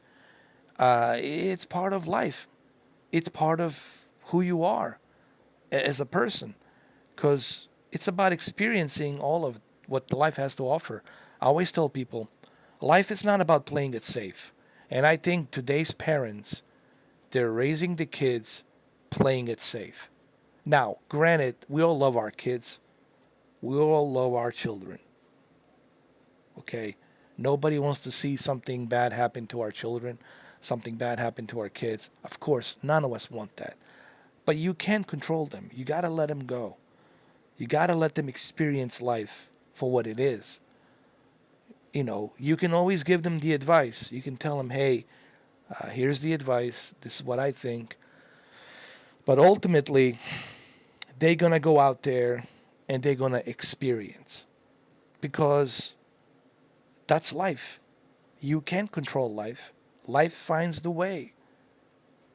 Your children will find a way as much as you love them. Actually, if you do love them, you got to let them go. You got to let them do what they are yearning to do, what they want to experience. Just remember, there's no crystal ball. You know, people say, but I don't want something bad to happen to my children. Well, I could get killed walking my dog tomorrow. I can get rammed by an 18-wheeler truck while I'm waiting for the green light. If your number's up, your number is up. You could be at the wrong place at the wrong time, and boom. So you can't worry about that because you can't control it. You can't control the destiny.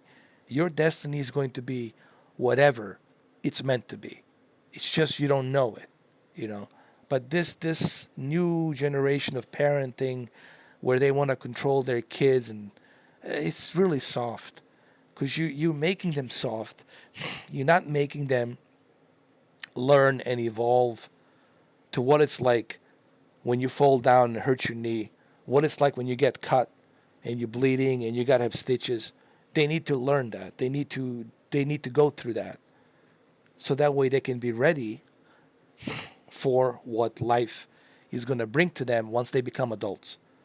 That's the process of evolving and living, man. And again, I'm not here to tell people what to do. I'm just simply saying that you can't control kids. You can give them an advice. You can tell them, hey, from my experience, this and that, this is what you should probably avoid. But eventually, they're going to make decisions whether you like it or don't. So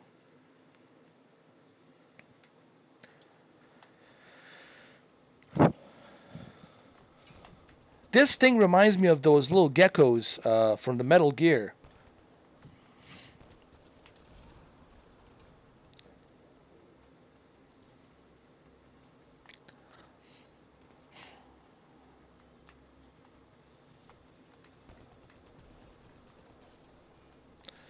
How about the shadow, guys? It's still working. It hasn't shut down yet. It's very stable.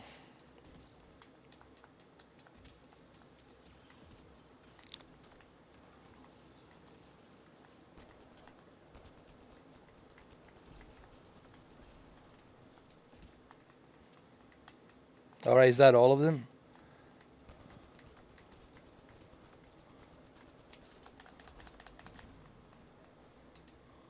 Oh shit!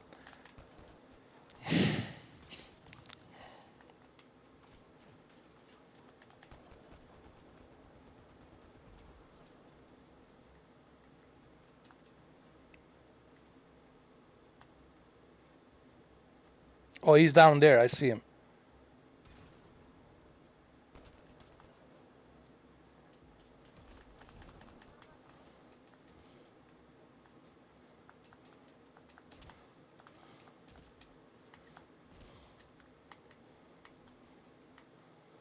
All right, so we got to go over here.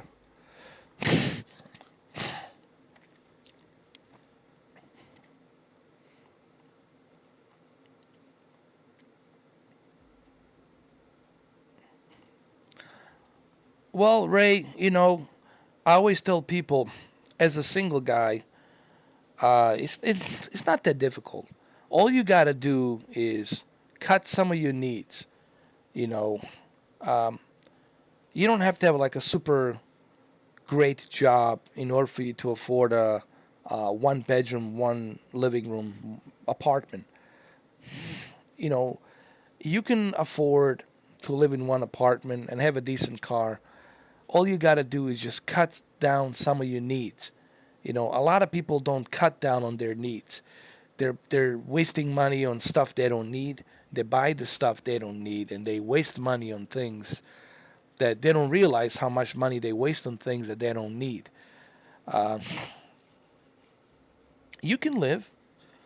When I used to live in upstate New York, man, I was living next to this. I was on the main street next to the Mirror Lake. That's what it was called, a Mirror Lake, in downtown Lake Placid, Main Street Road, downtown Lake Placid, right across the movie theater that goes through. For those of you who live in Lake Placid, you know exactly what I'm talking about. Main Street, uh, right across the movie theater, which is I watched Independence Day there when it was out in '97, and I was paying like 450 a month. That's it, 450 a month. And I had what was that, Bell Atlantic, or was it Bell Atlantic or something like that back then. I was paying for the phone line because back then there was no cell phones. Okay, okay. We didn't have no cell phones back then, and you have to have a phone line, obviously. So I was only paying 450 plus the phone line, a cable from, I think they had Adelphia. It was Adelphia or something they were having back then. Um, Cable company. This is 97, man. This is way back. And I'm sure Ray can relate to me. Um, and I don't know if you've been upstate, Ray. Possibly you've been upstate New York. I don't know. And for like 500 bucks, I was living pretty good. I was um, I was a bus boy, and also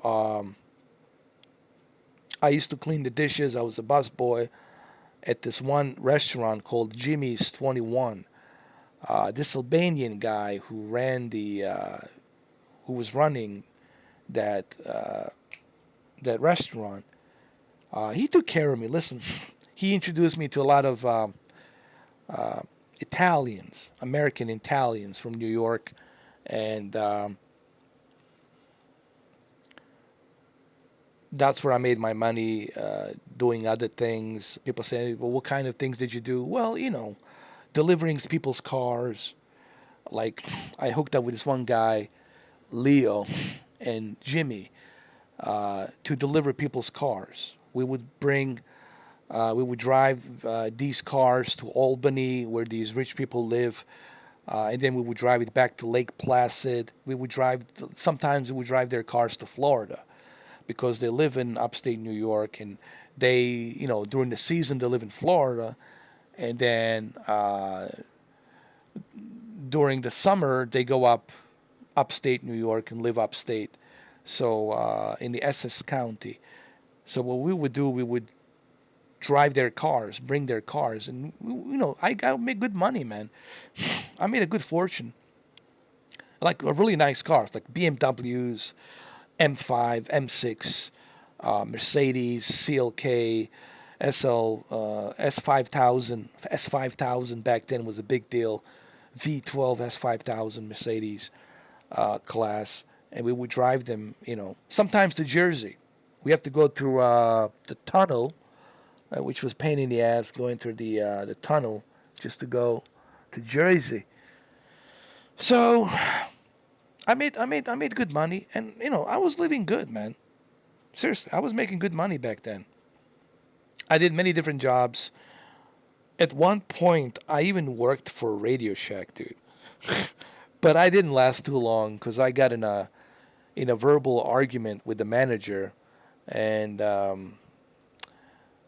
I forgot what the argument was. Something about they were selling RCA DirecTV dishes, and I was asking him if he can give me a bone. I mean, if he can give me a price cut on it, like he can give me like a 10% off because I'm working there, and you guys are having these DirecTV dishes, RCA DirecTV dishes back then in '97, DirecTV uh, dishes. I said, you know, I just spoke to my landlord, and he says I can put in my balcony facing, northwest. Could you give me 10%? And he didn't want to give me 10%, so we got in a verbal argument or some shit. Because the reason I got pissed at this guy, who was the manager, because to his cousin, he gave him 25% that he used from his own, account that he worked there, Radio Shack. Radio Shack in Saranac Lake, which is next to Lake Placid. Saranac Lake, Lake Placid is not that far from each other. Two small towns. And there was a Radio Shack there. And he sold this DirecTV RCA dish to his relative, to his cousin or whoever, for like 25% from his own account. And I said, why can't you do that for me? Why not 10%? And I don't know, we got in a verbal argument. Like he said, I haven't been here long enough. Who am I to? Well, maybe he was right, maybe. But you got to remember, back then, guys, back then, I had a different mentality. Back then, I didn't give a shit. Well, even today, I still don't give a shit. But back then, I really didn't give a shit. And if somebody gives me a hard time, I go tell them to go fuck themselves, and I quit. I walk away, and I find another job. And if they don't like me at that job, and if it's not suitable for me, then I quit that job too. I go look for something better. So I always moved around, different places, different jobs, stuff like that. And then I met all kinds of people and whatnot. But anyway, you born in Brooklyn, live in Amsterdam, New York. Nice. Listen, man, I've been there a couple of times. Uh, don't get me wrong. Sure, there's areas there you don't want to go. Uh, if you go in the wrong corner at the wrong time, if you look somebody the wrong way, there is certain areas there. Obviously, you don't want to go. But Brooklyn has changed. Brooklyn now, Ray, and you know this better than anybody. Right now, Brooklyn, uh, it's better than ever. A lot of artists right now in Brooklyn, a lot of actors, a lot of musicians, a lot of DJs, a lot of artists in Brooklyn. I don't think people realize how many artists there are in Brooklyn. Enormous talent in Brooklyn. Seriously, Brooklyn, New York. Uh, I'm telling you, the best theater actors are from Brooklyn. The best musician artists are from Brooklyn, man. Brooklyn, when it comes to the art, even the best painters are from Brooklyn. The creativity level in Brooklyn right now, it's unbelievable. So Brooklyn is awesome, man. Brooklyn, New York, for sure. Thank you, Brandon. You're awesome too, man. We gotta hang out one of these days, guys. We gotta hang out, have a beer, have a Hennessy or Captain whatever. We could have wild turkey or something, whatever you fancy to drink. You could drink a cognac for all I care. Whatever you want to drink, drink. Well, we should have go to the bar, head to the bar. You know, if you want to drink a Smirnoff if you want to drink Bacardi, dude, that's fine by me. We can go and drink whatever and hang out and chill out and play some pool. You know, one of these days we got to do it, man. And I think I found a great spot. If you guys come to Florida, there's a place up in Orlando called the Epcot. Epcot, dude, it's beautiful. It's in a circle. It's a theme park. It's in a circle. Sometimes they have a special 3 day for like $120 for 3 days. You can access, bro. Epcot, it's awesome. If you've never been to Epcot, yes, it's Disney, but it's not like the Magic Kingdom. Magic Kingdom is for the kids. This is for the adults. Epcot, it's like for the adults. It's nice, beautiful resort theme park place. So many bars, restaurants, man. Guys, you're gonna love it. I'm telling you, you're gonna love it. Yeah, it's really nice now. It's true. I mean, I was talking to a few friends of mine over there, and it's amazing how Brooklyn has changed, man. How Brooklyn has changed, and it's awesome, dude. To see so many artists, to see Brooklyn evolve the way it has evolved. It's truly an art city. I call it art. It truly is an art city. It's an awesome place to live, honestly. I always tell people, hey, you want to move to Brooklyn? Pff, go right ahead, dude. It's great. For sure.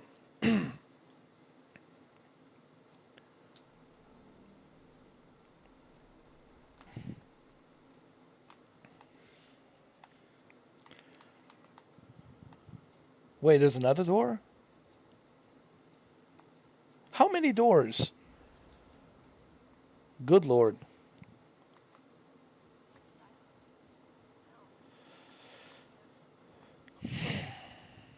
Oh my God. What the hell is this?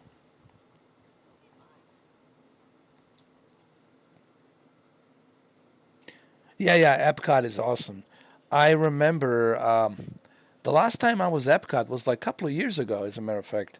I went to Epcot with a few of my friends, and we went to this one place called, in Epcot, Ray, when you go around that lake in the Epcot, there's many different countries.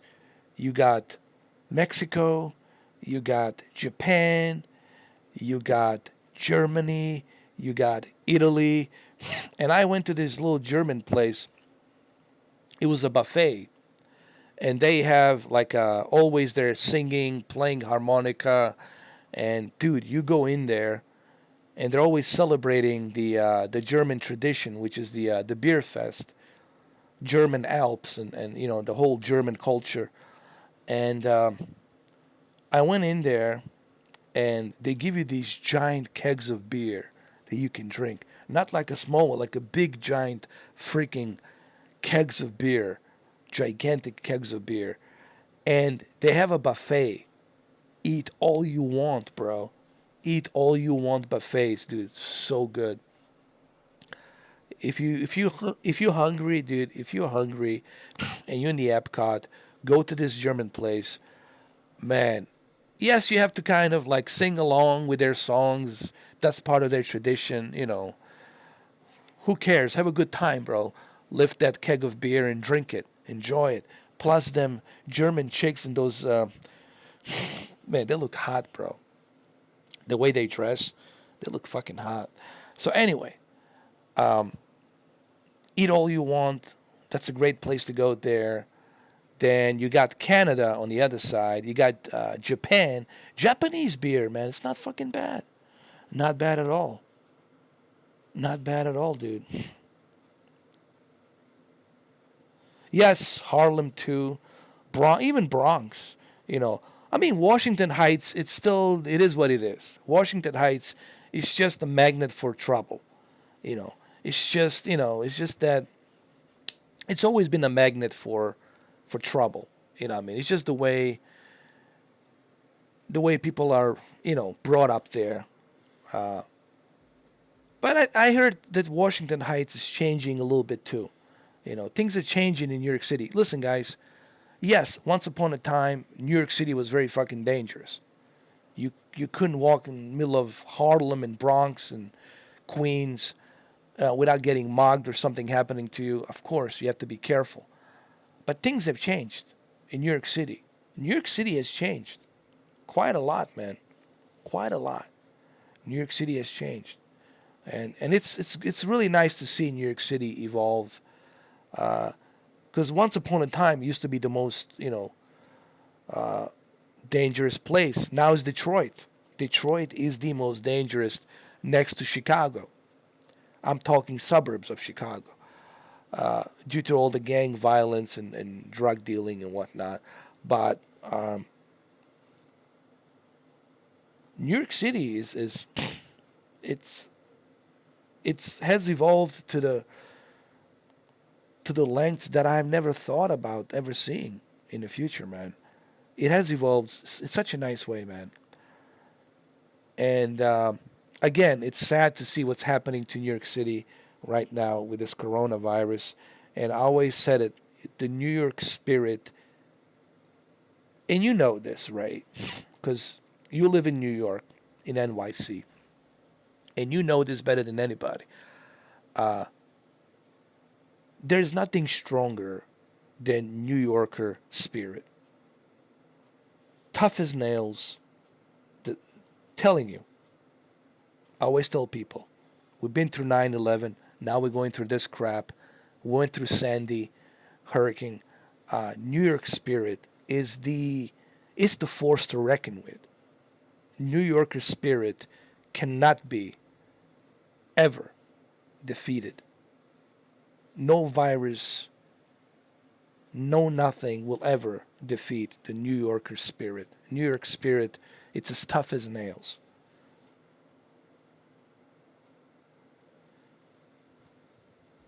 Yeah,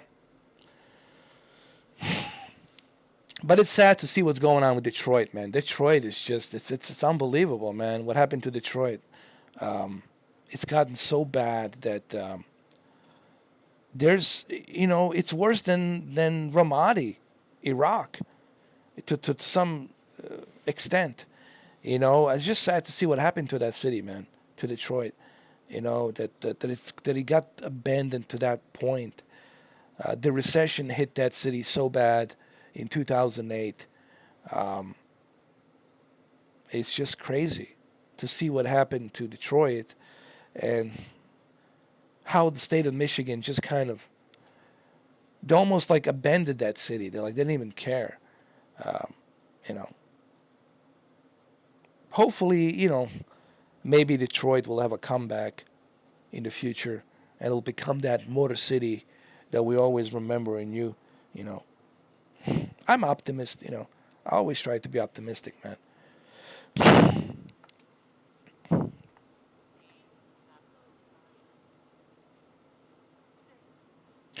Somebody was telling me the other day.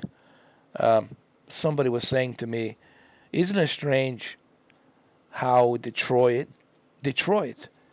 has lived up to what the RoboCop movie 1987 has envisioned?" Now, the things are not as bad as it's not exactly like in the movie, obviously, but the things are pretty bad in Detroit as far as the economy, as far as the crime rate, as far as the violence and rapes and all this other stuff and murders. It is definitely has accelerated throughout the past 8, 9 years. Um, I don't know what they're doing about it now, uh, but it's interesting to see how RoboCop movie, which was based on Detroit, obviously was not filmed in Detroit.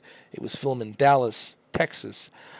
But it's funny. Well, I wouldn't say funny, but it's bizarre how that movie it's actually envisioned as to where Detroit's gonna be in the future. I find it very strange and weird. By the way, RoboCop movie is fucking amazing movie. If you haven't seen the RoboCop 1987 RoboCop, I mean, for the love of God, go see that movie and go see the Criterion version of the movie.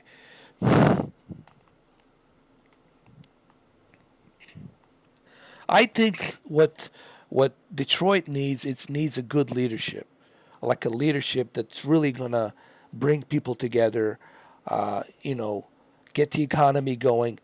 People say, "How do you get rid of crime?" I said, "Why is this such a difficult thing for people to resolve? To to defeat the crime, you don't need more police officers. To defeat the crime and violence, you need a economy. Give people jobs. Give them a great jobs. Give them a good way of living. And you'll see how people will evolve and how they're going to change the neighborhoods and how things are going to evolve. But the only way that happens is through leaders that are not corrupt. You got to have governors that are not corrupt. You got to have the mayors that are not corrupt. And that's how you resolve these issues. Of course, the economy can boom in Detroit once again, but that's going to be up to the leaders of that state and that county and that city.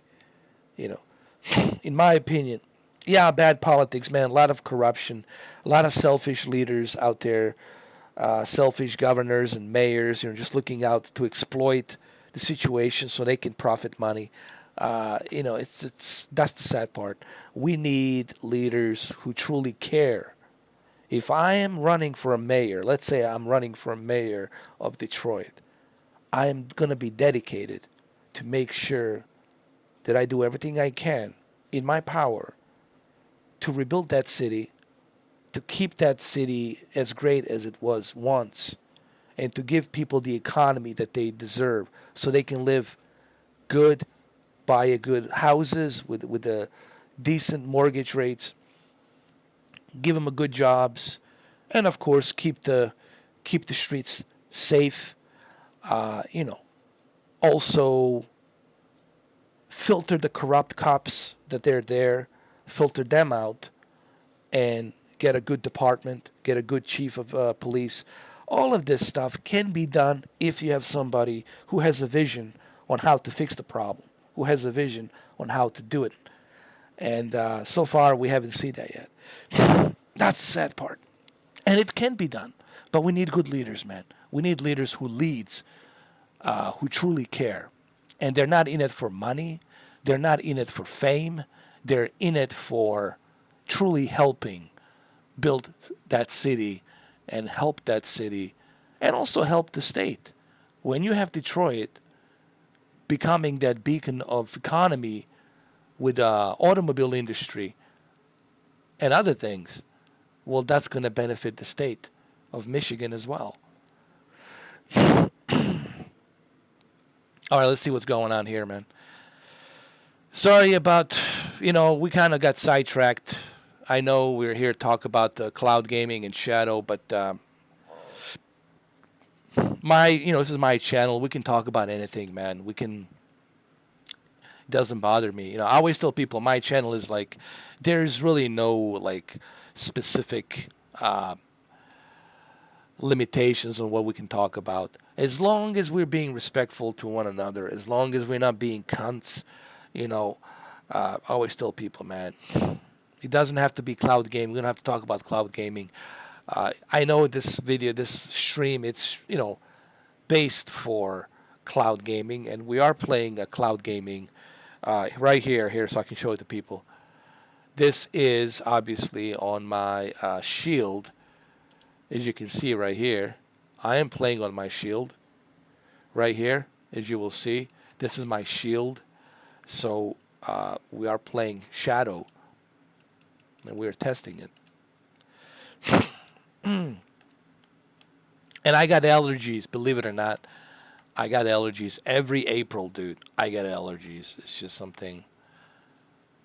But I got to tell you, speaking of cloud gaming, guys, I'm really impressed that Shadow, even though with this COVID-19 virus, that the Shadow is still able to run like this without any hiccups, without any problems. What the hell was that?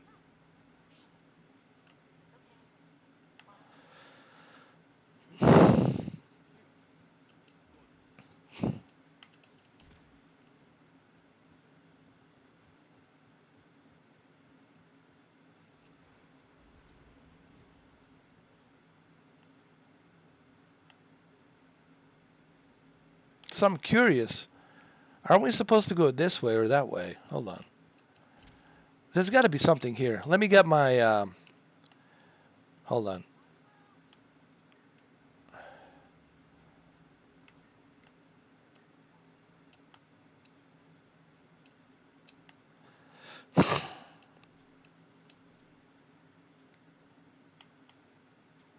Yeah, there's nothing here. Hold on. Let me see. I cannot save the game. Oh, my lord. Wait, there's something here.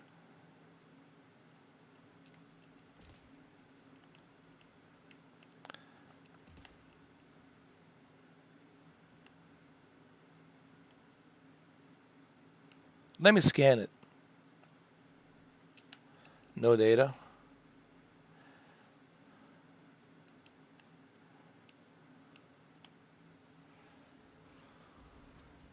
Yes, the three big automobile companies, obviously GMC, obviously General Motors, Chrysler. Chrysler was a big blow. General Motors and Chrysler, that was the big blow right there. GM and Chrysler, obviously. Um,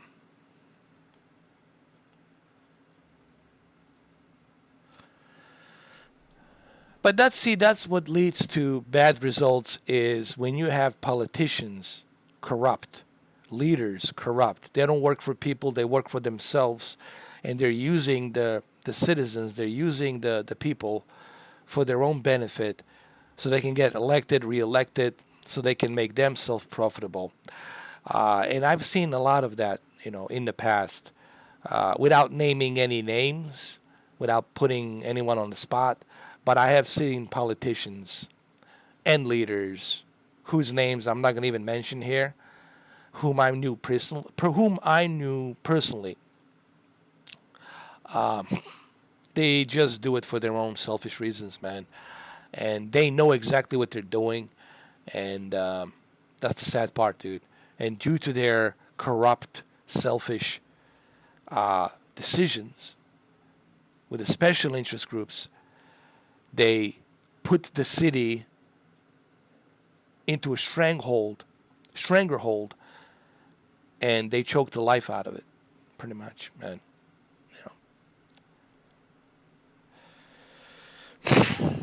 and there's a lot of that going around, man. Um, you see it all across the country. You see it in other places, even like in Baltimore. You see it like in Maryland, Baltimore, even in what you call it, not just Baltimore, but also when you go to Delaware, even in Delaware, there's a lot of corruption, man. I mean, that whole part there, especially around that area, next to Maryland, um, next to Virginia, next to Baltimore, next to Delaware. Um, this corruption, even in Connecticut, it's the corruption to the worst level, dude. And then New Jersey, and I mean, a lot of corruption, man. That's why people live in poverty in some of those areas there because you got a lot of corruption, man. And corruption breeds poverty.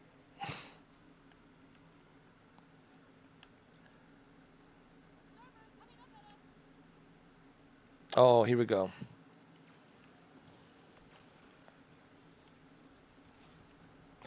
Someone asked me the other day, have you ever met a decent politician? I can't say that I can't say that I did, honestly.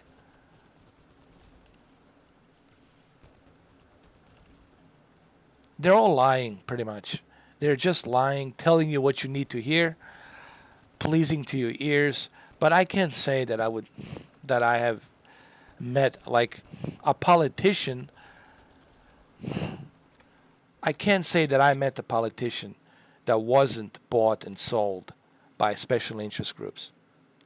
People ask, well, how do you think? I always tell people, how do you think they get elected? By delegates, and those delegates they're bought by special interest groups. Their campaigns are sponsored by special interest groups. So that right there creates corruption, you know? So of course they're going to say what they need to say to appease to you so you can go to the ballot and vote. But at the end of the day, they're not going to do what they promise you to do. They're not going to deliver on those promises. And that's the sad part, you know. That's the sad part and it's like keep repeating. It keeps repeating, you know. People feel that look, it doesn't matter who it is that you elect. If that person agrees with the special interest groups to pay for his campaign, all the donations, where he doesn't have to spend a dime, well, guess what happens? Those special interest groups that represents the big pharma, that represents the healthcare, that represents other things, other venues, other investors, well, guess what? They own you. Now you got to do what they asked you to do. Now they elected you, they put you in the office, now you got to do things for them. And that's the corruption problem, dude. That's why it's so difficult to have a leader who's going to be honest with you, to have somebody in the office who's going to be honest with you because they can't. Why? Because they have special interest groups holding him in their pockets. And that's the reality. That's the reality of that. You know. All right, guys. Well, I've been live streaming for 3.5 hours. I didn't think I was going to live stream this long, but well, there you have it. 3.5 hours. I can't believe it. 3.5 hours. Jesus. But it was great. Whenever I do a live stream, it always goes fast. It always goes by really quick, really fast. Listen, what can I say about the Shadow? Shadow and cloud gaming in general, Stadia and Shadow and all these other GeForce Now, they work. Uh, and I think it's great that we have this choice. Yes, granted, cloud gaming, it's not for everyone. And cloud gaming, it's not really trying to convert individuals who are playing console games or PC games to go ahead and join cloud gaming. I think cloud gaming can have its own space where people can have a choice. I hope that cloud gaming becomes like an alternative option of gaming. I hope that that it doesn't become a mandatory way of playing. Uh, I hope that it doesn't become that, but due to this virus, due to the things that might change in the future, it could become that. That's why I said 2031, you'll possibly see everything on the cloud. But I think it's good that we have cloud gaming as an option. So you can choose to take your game with you, continue on your phone, continue on your tablet, on whatever device you have, and to continue to play. But I hope that it doesn't become a mandatory. I think it's still great that you can play locally, install the game, and play it through a hard drive with a beautiful graphics, zero latency, zero input lag, and have that experience on your beautiful 65-inch, 75-inch TV. You know. Thank you, Desperado. Thank you, Elite. Thank you, Envy. My face cam, bro. I'm. I told you guys I'm working on my office. I'm building some stuff in my office, putting the new lighting. You'll see it. You'll see me tomorrow night. We'll play some Stadia 4K games. You'll see me tomorrow night when I get my office ready. I got a new green screen. I got some stuff, some new lighting and whatnot. Trying to make it a little bit more better. Uh, I still have the same microphone, but I'm just rearranging some stuff in my office. So right now, currently, I'm in my bedroom. That's why I said it's dark here, and that's why I joked around with the ghosts. You know, it's dark. It's darkness.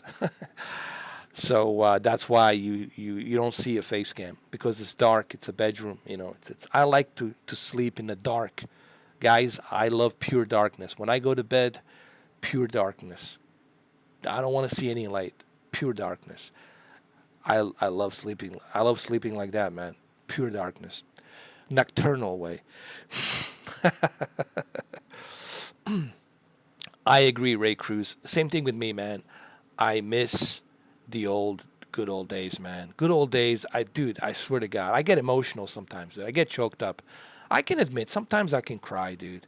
But I only cry because I miss those good old days. Because I know that those good old days, I'll never see them again. And it hurts me to know that I will never see those good old days.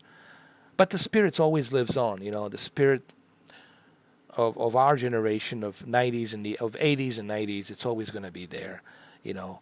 But again, I understand I'm a dinosaur. Look, man, I accept it. I'm a dinosaur, man. You know, I had my share of what I've done in my life and the things I've been through. And quite honestly, it's a miracle. The things I've been through, it's a miracle that I'm even talking to you right now, like that I'm even here talking to you. Considering the things I've been through, man, it's just it's a damn miracle. But you know what? That's life. That's life. You know, I always tell people, um, I don't have a crystal ball. People ask me, well, what do you think about this whole virus thing in the future? What's going to happen? I mean, is it? I said, listen, it's it's a new phase of new way of adopting of living. You know, this it's new for everyone. This is going to be something that we'll have to kind of like accept the new norm on how we interact with each other, on how we talk to each other, how we approach each other, until certain standard of vaccines and whatnot has been established. You know, it's gonna be strange. Everything is strange in the beginning. When you move to a new place, it feels kind of strange because you move to a new place because you're not familiar with the city, you're not familiar with the people and how they do things here. But then you adapt to it. You adapt to it. Takes a little time, just like everything else. Takes a little time to adapt to the things. Once you adapt to it, then human beings we can adapt to anything. and everything. How do I know this? Because I've been through it. I adapt to all kinds of circumstances, bro. All kinds of circumstances. You adapt to it. Doesn't mean you like it, doesn't mean you enjoy it, doesn't mean you cherish it, but you adapt to it. And we'll adapt to it as well. And, it's going to suck for a while, but, you know, we'll get through it, man. We always do. That's what we do. We, we evolve, we push through, and we find a way. We always find a way, man. Okay? But we also got to remember that we have to respect the unknown. We have to respect the mother nature and the fact that this is the only planet that we have that's habitable, that we can live on. We cannot live on Mars because we haven't terraformed the Mars. The atmosphere is too thick. We cannot breathe there. Okay? We have to live in some kind of giant domes that have to be terraformed. So, what's the place we have? Is this planet Earth? This is it. This is our home, dude. There's nothing else out there. You cannot live on Jupiter because there are a bunch of gases there. You can't. You're just going to die. All right. Besides Jupiter, it's the size of, it's the gigantic planet that we have in our solar system. Saturn, cannot live on. Maybe on the Saturn moons you can live, but you got to build some kind of domes. Listen, guys, this is the only place we have right now. There's nothing else. So we have to take care of the planet. We have to respect it. Okay, here's the thing. If you want Mother Nature to give love back to you, first you have to respect the Mother Nature. And I think we got a little bit careless. You know, we got a little bit, what's the word I'm trying to use? Spoiled. We got spoiled. But we forget that this is the only planet we have. There's nothing else for us to live out there. And we don't have technology that will get us to the nearest habitable living planet if we're welcome there. So we got to take care of our planet, man. Now I'm not some global warming guy going telling people this, and that. I don't use that politics. I don't play that political card. I'm just simply saying we as species, we as humans, we got to figure out a way on how to avoid some of these pandemics. Bill Gates spoke about this on a TED Talk a few years back, and he says, it's not going to be the nuclear war. It's not going to be World War III that's going to bring us down to our knees.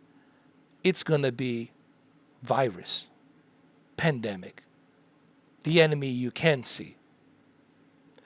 So we can get through this, and we will get through this. But the only way we get through this, guys, it's all of us together. Okay? It's a difficult task. Of course it's a difficult task. But the only way we can move forward is if we work together. If we can put away our differences, if we can put away our egos and realize, hey, what kind of future do I want to leave? I look at my niece. I look at my two beautiful nieces and my nephew, and I say to myself, what kind of world does Mr. 4K want to leave for them? What kind of world do you want to leave for your kids in the future? Because they will talk about us. They're going to say, well, my uncle left me a very shitty world to live in. Or my father left me a very shitty world to live in. Due to their ignorance, due to their selfishness. So, it's up to us, guys. Remember what John F. Kennedy says, and that's why I always bring out John F. Kennedy. And it's so true. His speech echoes in eternity. Ask not what was it, the quote that he says? Ask not what your country, ask not what your country can do for you. Ask what you can do for your country, or what you can do for your world, for your planet. How about this? Ask not what your planet can do for you. Ask what you can do for your planet. Because this is your planet. This is your home. You got nowhere else to live. This is it. So take care of your planet. Take care of yourselves. And hopefully it's a wake-up call for people that all of this is very fragile. This internet, this electricity, all of that can be gone. So we got to be very careful on how we exercise our selfishness and our ego. We got to remind ourselves, hey, we got to take care of ourselves. We got to take care of our planet, and we got to stop with our selfishness. We got to stop with our egos, and we got to look forward to a better future for your kids, for your nephews, for your nieces. Think about them. I always tell people, forget about me, forget about you. We're dinosaurs, okay? We had our shot. We had our, living here. Think about your nephews. Think about your nieces. Think about their future. And I'll leave it at that. All right, guys. Thank you for being here. It's been almost 4 hours. Yeah. Thank you, Ray. Appreciate you being here, man. Thank you, Jacob. Thank you, Desperado. Thank you, SGD. Well, that's what you get when you come to Mr. 4K. Expect the unexpected. Um, Envy, and who else, man? So many of you came in, man. It's crazy. So many of you showed up. Desperado, Brendan, my brother Brendan, um, Carl D. Yes, Carl D. My brother Carl D. Thank you, Carl D, for being here. Um, see who else. Johnny Alive, Felix, Cool Gamer. Yeah, I know Cool Gamer. Cool Gamer. Rick Tone. All right, Rick Tone. Me and you, we're gonna have a debate one of these days. Come and we'll talk about the moon landing. All right, so thank you all. I really appreciate it, man. I appreciate all the support. Mr. Urban World, thank you as well. So, and I'll see you tomorrow. I'll keep you entertained tomorrow. I'm going to have my face cam and everything. You know me. I like to keep you entertained. We'll have some fun, man. We'll enjoy. All right? Just don't watch the news too much. Come here, hang out with me. All right, guys. See you tomorrow. Be good. Take care of yourselves. Don't worry so much, all right? We'll be all right. We'll be okay. How do I know we'll be okay? Because I said so. We'll be okay. And that's all you need to know. All right, guys. Have a good one. Have a good one. Be good. Love you all. Take care of yourselves. Be good. Cheers.